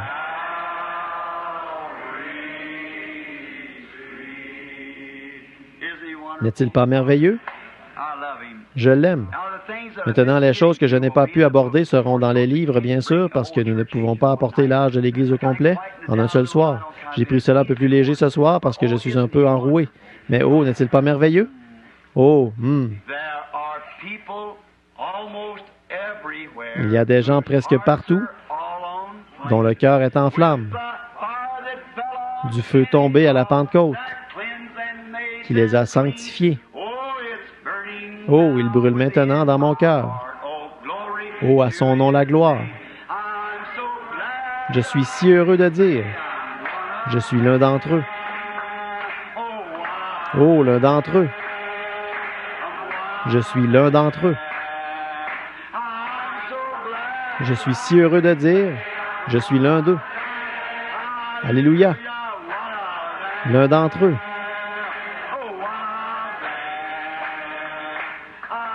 L'un d'entre eux. Je suis si heureux de dire, je suis l'un d'entre eux. Êtes-vous heureux? Je me souviens d'être revenu de Chattanooga un soir et l'avion s'était cloué au sol au Tennessee, là-bas, à Memphis. Ils m'ont logé dans un grand et bel hôtel là-bas et ils m'ont appelé. Ils ont dit l'avion partira à 7 heures demain matin. J'allais porter du courrier pour le mettre dans la boîte aux lettres. Je rentrais à la maison et j'écrivais à quelques-uns de mes amis. Et en y allant, le Saint-Esprit a dit « Continue à marcher ». J'ai tout simplement continué. Je suis arrivé dans le quartier des gens de couleur. J'étais là-bas et je me suis dit « Oh là là, regarde-moi ça, c'est l'heure de partir pour cet avion ». Et le Saint-Esprit ne cessait de me dire « Continue à marcher ». Tout comme il avait fait dans les bois là-bas l'autre jour, vous savez, continue simplement à marcher. Alors j'ai continué à marcher. Mon regard s'est porté au loin là-bas sur l'une de ces petites cabanes colorées où vivaient de pauvres gens de couleur. Pauvres là-bas. Une vieille tante Jemima, typiquement, avec une chemise pour homme attachée autour de la tête, appuyée sur là, comme ça. Et j'y allais en chantant « Je suis d'entre eux, je suis l'un d'entre eux. Je suis si heureux de dire, je suis l'un d'entre eux. Oh, alléluia. Et que veux-tu, Seigneur? L'un d'entre eux? Je suis l'un d'eux? Croyez-vous que l'on peut être conduit par l'Esprit? Oui, bien sûr. Je suis si heureux de dire, je suis l'un d'entre eux. Il y a environ 14 ans de cela maintenant. Elle regardait par-dessus la clôture. J'étais à peu près haut, à une distance d'un demi-pâté de maison d'elle, et j'ai vu cette vieille dame de couleur qui me fixait du regard, vous savez. Eh bien, j'ai simplement continué, j'ai arrêté de chanter, j'ai commencé à marcher dans cette direction. Je suis arrivé près d'elle, et il y avait de très grosses larmes qui coulaient sur ses grosses joues dodues. Elle m'a regardé et a dit « Bonjour, pasteur ». Je me suis retourné et j'ai dit « Bonjour, tantine ». Elle a dit, je me suis retourné, elle riait, elle avait un grand sourire sur le visage. J'ai dit, comment avez-vous su que j'étais un pasteur? Dans le Sud, vous savez, un prédicateur est un pasteur. J'ai dit, comment avez-vous su que j'étais un pasteur? Elle a dit, je savais que vous veniez. Et j'ai dit, comment saviez-vous ça? Me connaissez-vous? Elle a dit, non, monsieur. Et elle a dit, je savais que vous veniez. Elle a dit, avez-vous déjà entendu l'histoire de la femme tsunamite? J'ai dit, oui, monsieur. Et elle a dit, j'étais ce genre de femme-là. Elle a dit, le Seigneur m'a donné un bébé et je lui ai dit que je l'élèverais. Elle a dit, je suis une femme pauvre, je fais des lessives, je travaille pour les Blancs pour gagner ma vie. Elle a dit, il m'a dit qu'il me donnait le bébé. Je lui ai dit que je l'élèverais. Elle a dit, je l'ai élevé au meilleur de ma connaissance, mais elle a dit, pasteur, mais il s'est mis à avoir de mauvaises fréquentations. Il a attrapé une maladie et nous n'en savons rien. Elle a dit, il a atteint un stade avancé et il est mourant là à l'intérieur, étendu sur le lit. Elle a dit, il était conscient depuis maintenant 2 jours. Elle a dit, l'homme docteur est venu et a dit que ça a rongé son cœur et ainsi de suite, que c'est rendu dans son sang au point qu'il en a des séquelles, en sorte que les trucs qu'ils lui ont donnés ne peuvent plus l'aider maintenant. Elle a dit, il est mourant. Et elle a dit, je ne peux tout simplement pas supporter de le voir mourir pécheur. Elle a dit, j'ai prié. Elle a dit, j'ai prié toute la nuit. Elle a dit, il est inconscient, il n'est conscient de rien. Elle a dit, il n'a pas repris conscience depuis 2 jours. Elle a dit, j'ai prié, j'ai dit, Seigneur, tu m'as donné ce bébé. J'ai dit, comme tu l'as fait pour la femme tsunamite. J'ai dit, où est ton Élie? Où est? Elle a dit, eh bien, où puis-je trouver de l'aide? Et elle a dit, je me suis endormi sur mes genoux. Et elle a dit, le Seigneur m'a parlé dans mon songe. Et elle a dit, sors et tiens-toi près du portail. Et il y aura un homme qui va descendre la rue, portant un petit chapeau brun clair et un complet foncé. Il a dit, il va te parler. Et elle a dit, je me tiens debout ici depuis avant le lever du jour. Et son dos était trempé à cause de la rosée. Et elle a dit, et je vous ai vu venir avec ce chapeau brun clair. Il a dit, mais vous étiez censé transporter une petite sacoche. J'ai dit, je l'ai laissé à l'hôtel, voyez. Et j'ai dit, votre garçon est malade? Elle a dit, il est mourant. J'ai dit, je m'appelle Branham. J'ai dit, me connaissez-vous? Elle a dit, non, monsieur, pasteur Branham, je n'ai jamais entendu parler de vous. J'ai dit, je prie pour les malades. Elle n'était pas intéressée par ça. Elle ne voulait pas que son fils meure pécheur. Je suis entré, ils avaient un vieux portail là auquel était fixée une pointe de charrue pour le ramener. Peut-être que beaucoup d'entre vous, les gens du Nord, ne savent pas ce que c'est, mais c'était pour garder le portail fermé. Et je suis entré dans la maison dans une toute petite vieille toute petite vieille maison à 2 pièces. Ça ressemblait à ce qu'on appelle une petite shotgun house, maison de fusil de chasse. Il y a une pièce ici et ça. C'est le salon et la chambre à coucher ensemble et la cuisine est là derrière. Quand je suis entré, c'était une petite maison blanchie à la chaux et charmante avec des murs décapés de chaque côté et en bardeaux. Et donc, non, je crois qu'elle avait du papier goudronné sur le toit. Je me souviens d'avoir vu de grosses bulles comme de la rosée suspendues sur le dessus. Alors, quand je suis entré, il y avait un écriteau suspendu de l'autre côté de cette porte qui disait que Dieu bénisse notre foyer. Juste ici dans le coin, il y avait un vieux lit par ici, un autre par là. Étendu là, il y avait un grand gaillard, pas de tapis sur le sol. Un grand jeune homme, un grand type qui paraissait bien était là. Je pense qu'il pesait 177 ou 180 livres et mesurait près de 6 pieds. Il tenait la couverture dans sa main en faisant Et elle a dit le bébé de maman. Et j'ai pensé le bébé de maman. Et pourtant, il avait une maladie vénérienne, la syphilis, et il était mourant. Puis elle l'a embrassé sur le front. Il le tapotait comme ça en disant le bébé de maman. Eh bien, j'avais le cœur gros. Je me suis dit, oui, peu importe à quel point tu es dans le péché, tu es toujours son bébé. Puis j'ai pensé, tu vois, peu importe combien il était mal en point, il était toujours le bébé de maman. Et j'ai pensé, Dieu a dit, une mère pourrait oublier son nourrisson, mais je ne t'oublierai jamais, car ton nom est gravé dans les paumes de ma main. Voyez? Comment est-ce possible? J'ai regardé cette pauvre vieille sainte qui marchait là. On voyait, mon frère, qu'elle n'avait rien dans la maison. Mais elle avait quelque chose dans sa maison que toutes les maisons de l'Indiana, ou d'ailleurs, devraient avoir. C'est Dieu. Je préférerais avoir ça plutôt qu'une belle grande maison avec des affiches indécentes et toutes ces choses vulgaires et obscènes. La vieille Bible était là, à la page où elle l'avait laissée ouverte, de vieilles pages froissées dedans.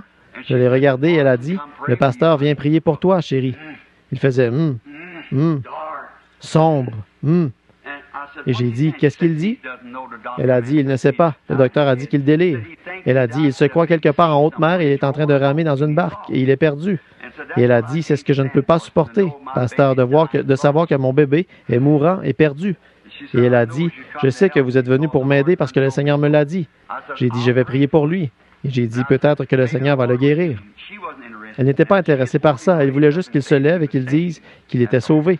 C'est tout en autant qu'il était sauvé.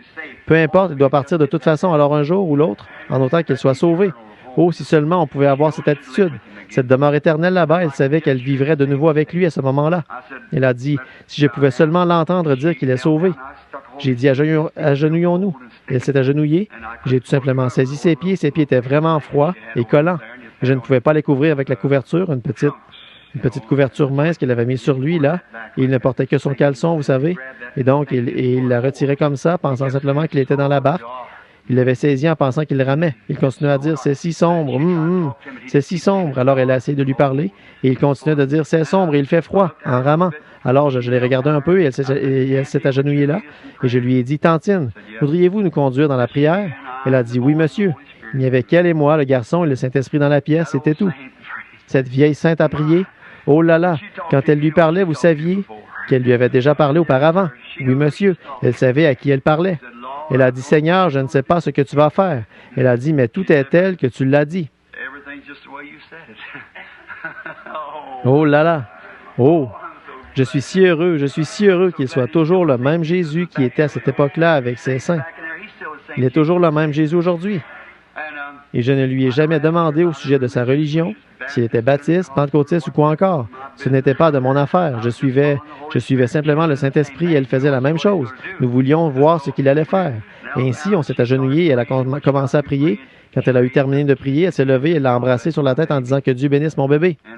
Et elle a dit, « Maintenant, voulez-vous prier, pasteur? » Et j'ai dit, « Oui, madame. » Et à ce moment-là, il était environ 8h30, peut-être 9h moins le quart, et j'étais à 2000 de l'endroit et l'avion décollait à 7h et je ne savais pas quand j'allais partir. J'ai donc posé mes mains sur ses pieds et j'ai dit, « Père Céleste, je ne comprends pas ceci. Et toi, j'étais censé prendre un avion il y a un moment, il y a presque 1h30. Tu ne cessais de dire marche et ceci, c'est la seule chose que j'ai trouvée jusqu'à maintenant. Elle a dit qu'elle m'a vu venir. C'était toi, Seigneur, alors je ne sais pas quoi faire d'autre que de poser mes mains sur le garçon. » Il a dit, « Oh, maman. » Il a dit, « Ça commence à s'éclaircir ici maintenant. » Et environ 5 minutes plus tard, il était assis sur le côté du lit avec les bras autour de sa mère. Je me suis éclipsé, j'ai couru là-bas et j'ai pris un taxi et j'ai couru à l'hôtel pour prendre ma valise. Et je pensais seulement me rendre sur place et attendre, peut-être attendre un jour ou deux à cette époque-là. Vous savez comment c'était difficile juste après la guerre de trouver un avion, alors j'ai pensé je vais devoir attendre quelques jours. Et je suis monté dans le taxi et j'ai couru là-bas à l'aéroport. Juste comme j'arrivais, ils ont dit le vol numéro 196 pour Louisville, Kentucky part maintenant. Dieu a gardé cet avion au sol pour moi, comme ça. Oh, je crois ça. Environ 2 ans plus tard, je voyageais dans le train et je me rendais en Arizona chez Frère Sherritt là pour une réunion. Et alors, je devais passer prendre Frère Moore et les autres. Et donc, quand je suis allé là-bas, je me suis arrêté là, à Memphis. Et le train s'est arrêté. Vous savez tous comment il s'arrête en direction de l'ouest, comme ça. Puis il recule et prend la plaque tournante et change de rail. Et ces sandwichs sur le train, ils chargent environ 60 cents par sandwich. Et je peux les acheter pour 10, 15 cents, vous savez, ailleurs. Et j'ai simplement attendu que le train arrête pour m'acheter des sandwichs. J'allais m'acheter un sac plein de hamburgers. J'avais vraiment un jubilé en allant là-bas. Alors, j'ai sauté à l'extérieur et j'ai couru là-bas très rapidement pour trouver un kiosque d'hamburgers. En regardant autour, le train allait rester là environ 30 minutes. Et alors, j'ai commencé à me chercher des hamburgers. Et j'ai entendu quelqu'un dire « Bonjour, pasteur! » Et j'ai regardé autour de moi avec une petite casquette rouge. Il était là, clignant des yeux, vous savez. Il a dit « Vous ne me reconnaissez pas, hein? » « Je ne crois pas, fiston. » Il s'est approché, il a dit « Regardez-moi bien. » Et j'ai dit « Oui. » J'ai dit « Je ne pense pas que je vous connais. » Il a dit « Moi, je vous connais. » Il a dit « Vous êtes pasteur Branham. » Et j'ai dit « Oui, c'est exact. » J'ai dit « Vous avez déjà assisté à une de mes réunions? » Il a dit « Non, monsieur. » Il a dit « Vous vous souvenez de ce matin-là où vous êtes venu à la maison et ma mère était... » Oh, j'ai dit « Ce n'est pas toi? » Il a dit « Oui, je le suis. » Oui, je le suis. Il a dit « Pasteur. » Il a dit « Je suis complètement guéri et en bonne santé. Et en plus de ça, je suis chrétien maintenant. Loué soit le Seigneur. » Oh! Ils étaient tous dans la chambre haute et priaient en son nom.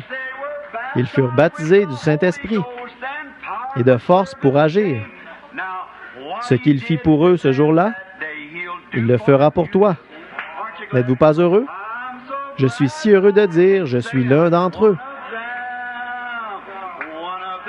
L'un d'entre eux. L'un d'entre eux. Je suis si heureux de dire, je suis l'un d'eux. Alléluia. L'un d'entre eux. Je suis l'un d'entre eux. Je suis si heureux de dire, je suis l'un d'entre eux. Ils n'ont pas beaucoup d'instructions et ces choses-là. Bien que ces gens ne soient pas instruits, ne soient pas célèbres dans le monde, ils ont tous reçu leur Pentecôte, baptisés en son nom. Ils déclarent maintenant partout que sa puissance demeure pareille. Je suis si heureux de dire, je suis l'un d'entre eux. L'un d'entre eux. Je suis l'un d'entre eux. Je suis si heureux de dire, je suis l'un d'eux. Alléluia. L'un d'entre eux. L'un d'entre eux. Je suis si heureux de dire, je suis l'un d'entre eux. Viens chercher, mon frère, ce bienfait qui purifie le cœur. Toutes les cloches carillonneront et ton âme sera enflammée. Oh, il brûle maintenant dans mon cœur. Oh, à son nom la gloire. Je suis si heureux de... Maintenant, serrez la main à quelqu'un devant, derrière et à côté de vous. Oh, l'un d'entre eux. L'un d'entre eux. Je suis si heureux de dire, je suis l'un d'eux. Alléluia. L'un d'entre eux. L'un d'entre eux. Je suis si heureux de dire, je suis l'un d'entre eux. L'un d'entre eux. L'un d'entre eux. Je suis si heureux.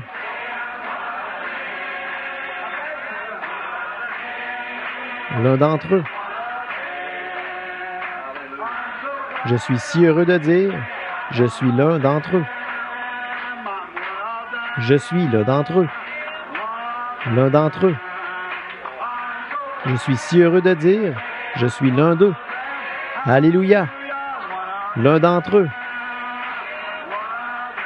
L'un d'entre eux. Je suis si heureux de dire, je suis l'un d'entre eux. Quelle est cette religion du bon vieux temps? Il a commencé là-bas et il a ruisselé tout au long avec le sang de Jésus-Christ. Oh là là! Oh, combien je suis heureux d'être pour l'Évangile!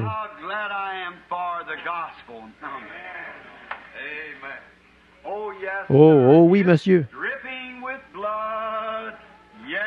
Il est sanglant, oui, il est sanglant. Cet évangile du Saint-Esprit est sanglant.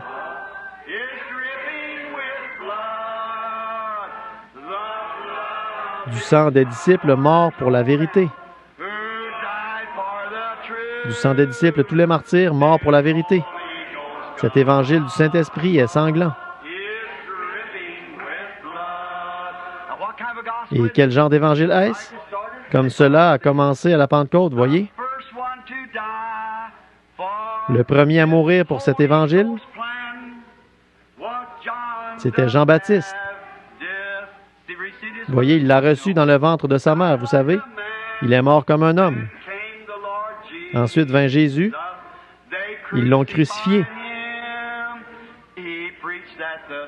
Il prêcha que l'Esprit vaincrait le péché. Il est sanglant, oui. Il est sanglant. Cet évangile du Saint-Esprit est sanglant.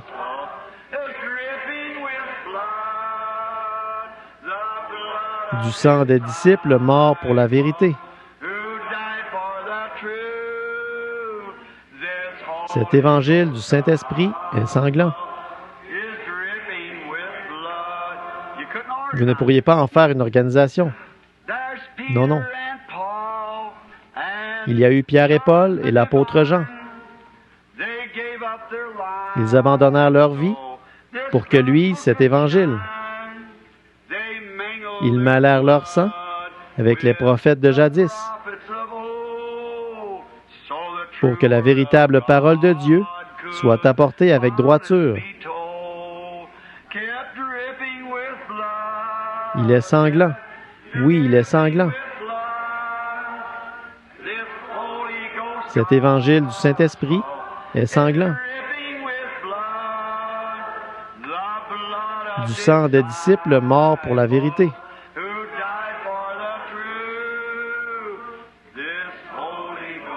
Cet évangile du Saint-Esprit est sanglant.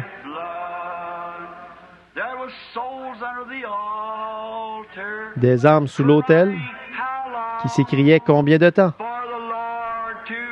avant que le Seigneur punisse les malfaiteurs. Mais il y en aura d'autres qui donneront le sang de leur vie pour cet évangile du Saint-Esprit et son flot cramoisi.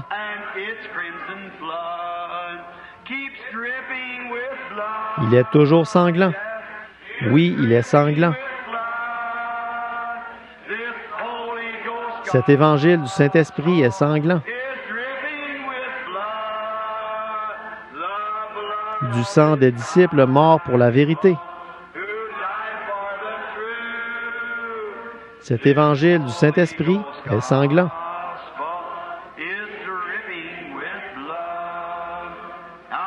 Maintenant, depuis le temps de la Pentecôte et des martyrs de la Pentecôte, jusque dans l'église d'Éphèse, jusque dans Pergame, jusque dans Thyatire, là-bas dans Sardes, dans Éphèse ou de Philadelphie, et jusque dans Laodicée. Et maintenant, qu'est-ce qui s'est passé ici? Comme la Bible le dit, tout se met en place et cette bête qui s'élèverait aux États-Unis. Vous vous souvenez de la vision qui a été lue ici en 1933? L'Église n'était même pas encore construite. Je ne savais pas ce qu'était une vision. J'appelais ça une transe. Je n'étais qu'un jeune prédicateur baptiste et nous étions... Toute ma vie, j'ai eu ces visions et je demande à n'importe qui de se lever et de dire si jamais l'une d'elles a déjà failli. Non, jamais. Ce n'est pas possible. Vous voyez, ça n'arrivera pas. Et bon, alors que je commençais l'école du dimanche, je suis tombé en transe. Nous le faisions ici à l'ancien local des francs-maçons chez Charlie Kern, un petit groupe d'entre nous, et j'ai vu ce président Roosevelt qui conduisait le monde vers une guerre mondiale. Prédit. J'ai dit, il y a 3 ismes. Le nazisme, le fascisme et le communisme. J'ai dit, combien ici s'en souviennent? J'ai dit, gardez vos yeux fixés sur le communisme. Tout se dirige là-dedans. J'ai dit, l'Éthiopie. Mussolini va aller en Éthiopie, mais il va échouer.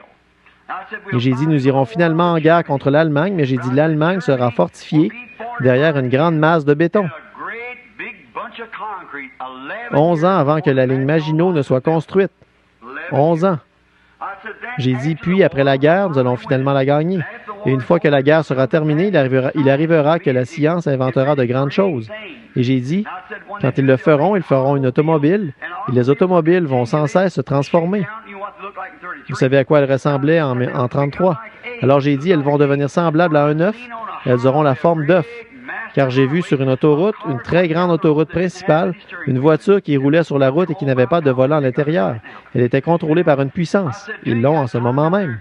J'ai dit, pendant cette période-là, ils vont permettre aux femmes de voter.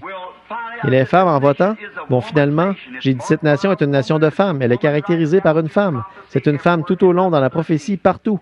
Et le nombre 13 est partout dans la prophétie. Et j'ai dit, c'est un pays de femmes. Et là, c'est liberté ici. Et elle va tout gâcher. Elle est la cause de la ruine du monde. Et Roy, j'ai tes lettres à ce sujet. Cette grande femme qui, derrière chaque affaire criminelle que nous avons, je l'ai résumé à derrière chaque crime commis aux États-Unis, une femme est impliquée. C'est tout à fait exact. Ce sont des femmes immorales, vous voyez, et ces choses-là. Maintenant, alors j'ai dit, il arrivera qu'en ce temps-là, pendant cette période-là, que les femmes auront le droit de vote. Et elles vont élire la mauvaise personne. Elles l'ont fait lors de cette dernière élection, c'est vrai. Ce qui déclenchera le bastion. Pendant cette période, il arrivera qu'une femme importante se lèvera aux États-Unis, qu'elle sera magnifiquement vêtue, et j'ai mis entre parenthèses, peut-être l'Église catholique, voyez, qui va prendre le contrôle du pouvoir, qui sera plus puissant que les autres aux États-Unis. Elle sera belle à regarder, mais elle sera aussi cruelle qu'elle peut l'être. J'ai dit alors, je regardais encore, et j'ai vu les États-Unis être mis en pièces. Il ne restait plus rien dessus. Je l'ai prédit alors. Or, ceci, c'était ainsi dit le Seigneur. Et pensez-y, 5 de ces 7 prédictions sont déjà accomplies. L'Église qui prend de l'emprise, l'Église catholique, il est venu du temps de la fin. J'ai dit, j'ai vu comme des souches qui brûlaient, des rochers, exploser, et les États-Unis en entier avaient l'air dénudés dans cet état aussi loin que je pouvais voir d'où j'étais. Et j'ai dit, je prédis, au train où vont les choses, que ce sera quelque part entre cette année 33 et 77. Et il va falloir que les choses aillent très rapidement pour arriver dans cette période. Et nous sommes assis sur un baril de poudre, mes amis. Tout est prêt. Oh, mais notre précieux Père Céleste qui a promis. N'est-ce pas merveilleux d'être un serviteur de Christ? Toutes les choses qu'il a promises. Et pensez-y, nous avons le privilège, il vit juste ici. Lui qui est avec nous maintenant même, qui connaît tous les secrets de chaque cœur, qui sait tout de vous, ces flammes de feu qui traversent notre cœur. Il sait tout de nous et nous aime. Et n'êtes-vous pas heureux d'être dans ce petit groupe minoritaire ce soir qui garde la foi? Car c'était son commandement. Ne crains point, petit troupeau, car c'est la volonté de votre Père de vous donner le royaume. Et si cette œuvre n'était pas abrégée, aucune chair ne serait sauvée. Voyez, nous sommes en plein au temps de la fin. Les pentecôtistes se refroidissent, tièdes et sont vomis de la bouche de Dieu. Juste un tout petit groupe est sorti ici, seulement quelques-uns, mais c'est là que viendra le « Voici l'époux vient ». Et quand cela va arriver, chacune de ces veilles, chaque veille de ces veilles, rappelez-vous, il y a un total de 7 veilles, et nous sommes dans cette dernière veille, mais chacune de ces vierges jusqu'ici a ressuscité. Amen. Oh, qu'est-ce que c'était? Le même Saint-Esprit. Alors, quand l'Église est partie, comme nous l'avons vu dimanche soir, Joseph, pour se faire connaître à Israël, ses frères, il a renvoyé son épouse, tout, et les a renvoyés dans le palais. Et il est resté seul avec les Juifs, et il a dit, « Je suis Joseph, votre frère. » Appliquez-le dans l'Écriture où ils ont dit qu'ils auraient un jour de deuil et que chaque maison se lamenterait chacun pour elle-même. Ils ont dit, « D'où te viennent ces cicatrices? » Il a dit, « Dans tes mains. » Il a dit, « Dans la maison de mes amis. » Ceux qui l'ont percé le regarderont, et le voici, le Joseph. Il a dit, comme Joseph a dit, « Ne soyez pas fâchés, car Dieu l'a fait pour préserver la vie. » Pourquoi la vie de l'Église, les gens des nations? À cause de son nom, un peuple choisi parmi les gens des nations. Oh, nous sommes à la fin, mes frères. Nous y sommes. Béni soit le nom du Seigneur. Chantons ce bon vieux cantique, comme des frères et sœurs pentecôtistes, tous ensemble. Maintenant, vous dites, eh bien, je suis baptiste. Mais si vous avez la bénédiction de la Pentecôte, vous êtes pentecôtiste. Ah oui, très bien, très bien. Béni soit le lien qui nous unit en Christ.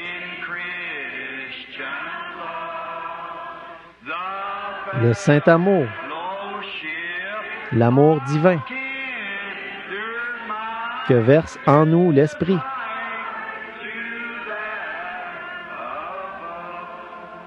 Maintenant, écoutez, mes amis, s'il y a quelqu'un ici parmi nous, si quelque part sur le chemin de la vie, qu'un peu d'amertume est entré dans votre cœur, écoutez-moi, débarrassez-vous-en maintenant. Saisissez cela, ne laissez jamais rien.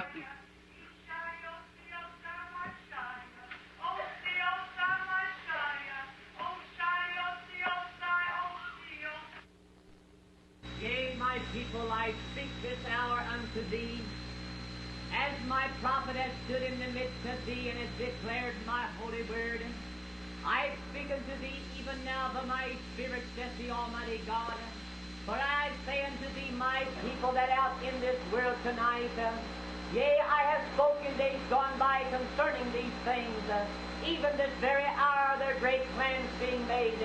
Yea, that shall bring the hour of destruction upon this fair land.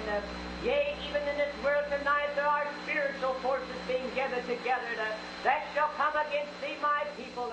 But I say unto thee, be thou not discouraged in that day nor hour, for I say that I am the great Almighty God. Yea, even as I took my children from the land of bondage, yea, even as I brought them into the wilderness, into the promised land, even so shall I take thee home with me. And I say unto thee, my people, be thou not discouraged, but put thy trust in the Almighty God. For I say that I have loved thee with my great love, and I have called thee out of the world of sin, that thou might be my chosen people, and that in thee I might manifest my power and glory. And I speak these words tonight unto thee, that thou might be encouraged, says the Lord. Amen.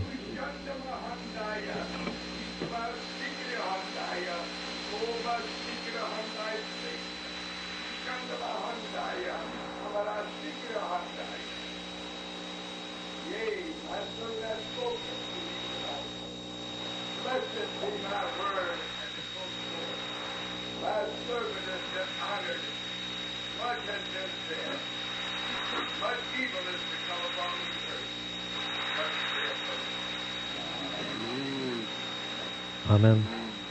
Amen. Seigneur Jésus, nous te remercions pour ces messages. Cela nous remue, Seigneur, sachant que nous n'avons pas fui, mais que nous avons gardé la foi. Oh, je prie Dieu pour que l'Esprit continue à demeurer dans l'Église. Garde-nous près les uns des autres, Père. Garde-nous avec toi et marche parmi nous, Seigneur, dans ce dernier âge du chandelier dans lequel nous vivons. Sois notre lumière. Brille sur nous, Seigneur, ces grands temps de ténèbres, car nous réalisons que le chandelier et les étoiles témoignent de ténèbres. Et Seigneur, nous sommes heureux d'être des enfants de lumière qui marchent dans la lumière de Dieu. Nous ne sommes pas attachés à ces choses de la terre, mais nous sommes tes enfants, comme nous te remercions pour ces choses. Nous te remercions d'avoir envoyé ces messages comme confirmation de ta parole.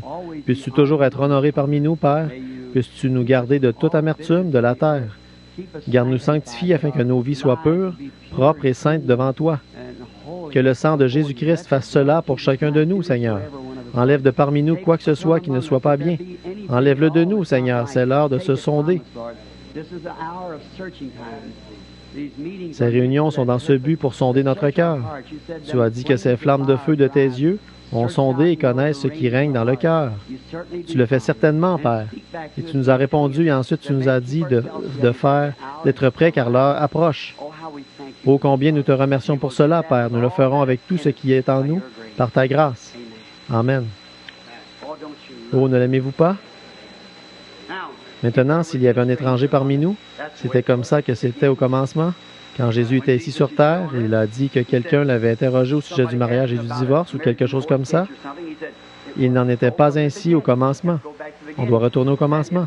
Alors, si le commencement était une église de la Pentecôte et qu'il est la vigne, nous sommes les sarments. Chaque fois que cette vigne produit une église, ce sera une église de la Pentecôte, un sarment de la Pentecôte comme au commencement, voyez, à chaque fois. Bon, vous pouvez y greffer d'autres vignes et cela portera des fruits. Vous pouvez prendre un oranger, greffer un citron dessus, il va produire des citrons qui vont tirer leur vie de l'oranger. Greffez un pamplemousse à ses côtés, il va produire un pamplemousse parce que c'est un agrume. Ainsi, ces organisations, dénominations et autres, greffées comme ça, qui se disent chrétiens, ils peuvent vivre de la vie chrétienne, c'est exact, mais ils porteront des fruits dénominationnels, c'est vrai, parce qu'ils sont greffés comme ça. Mais si cette même branche produit une, ou si jamais cette vigne produit une nouvelle branche, ce sera, elle écrira un livre des actes à sa suite. C'est exactement ça, parce que c'est ce qui est arrivé la première fois. Chaque branche qu'elle va produire d'elle-même va porter des oranges. Chacune d'elles, et la Bible a parlé, et il y avait 12 branches dessus. Oh, je suis si heureux de vivre de cette branche, pas vous? Oui, monsieur. Oh, c'est merveilleux. Très bien. Rappelez-vous que demain soir, ce sera sur l'âge de Sardes, qui sort de l'organisation luthérienne, Martin Luther.